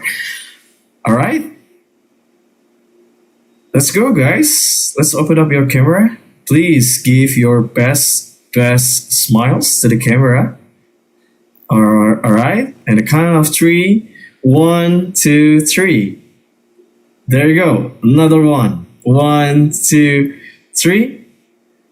There you go. Thank you very much, Professor Thomas Kohler, for being with us today. And just like to mention, Mr. Ramadan, I will still send you a letter today or tomorrow. All right. Thank you very much, Professor Thomas Kohler, for your willingness to support us. Thank you very much. I think that's it, everyone. I return the session back to our beloved Master of Ceremony. Thank you. Thank you. Thanks Goodbye. for Have a good having us. meeting. You too as well.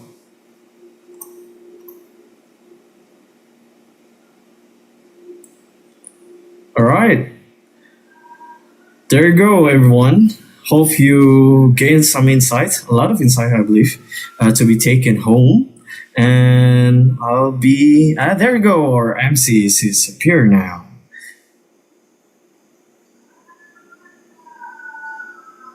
Thank you so much, Kang Oka and Dr. Thomas, Professor Thomas Kohler.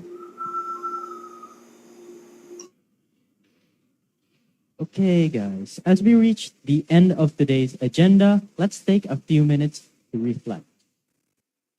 Okay, I'm wondering what is one thing you learned or found inspiring today? You can type it in the chat, or maybe you want to voice out your opinion, and let's share our takeaways together, guys.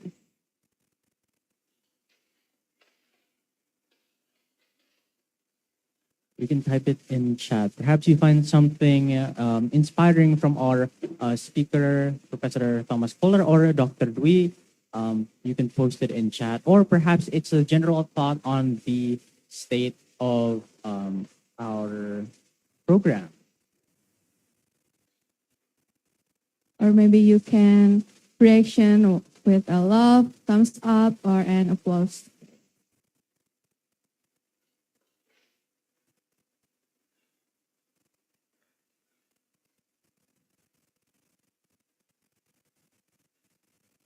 Could the committee pull up the chat?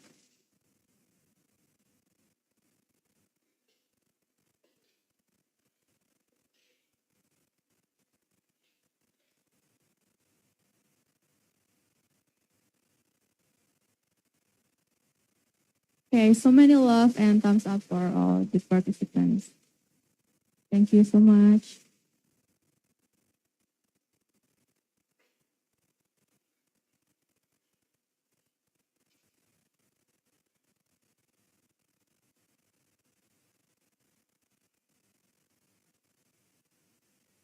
Okay.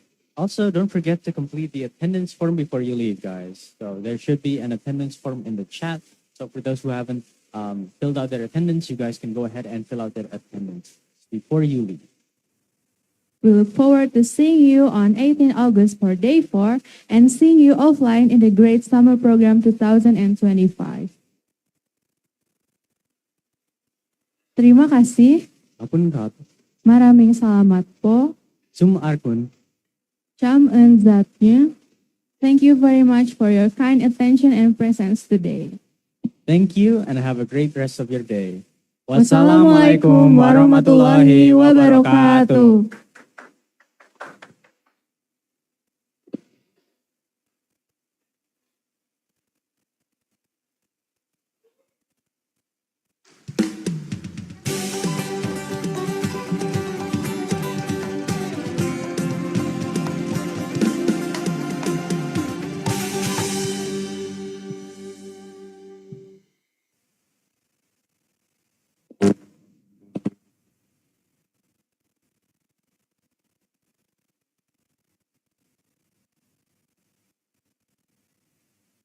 The recording has stopped.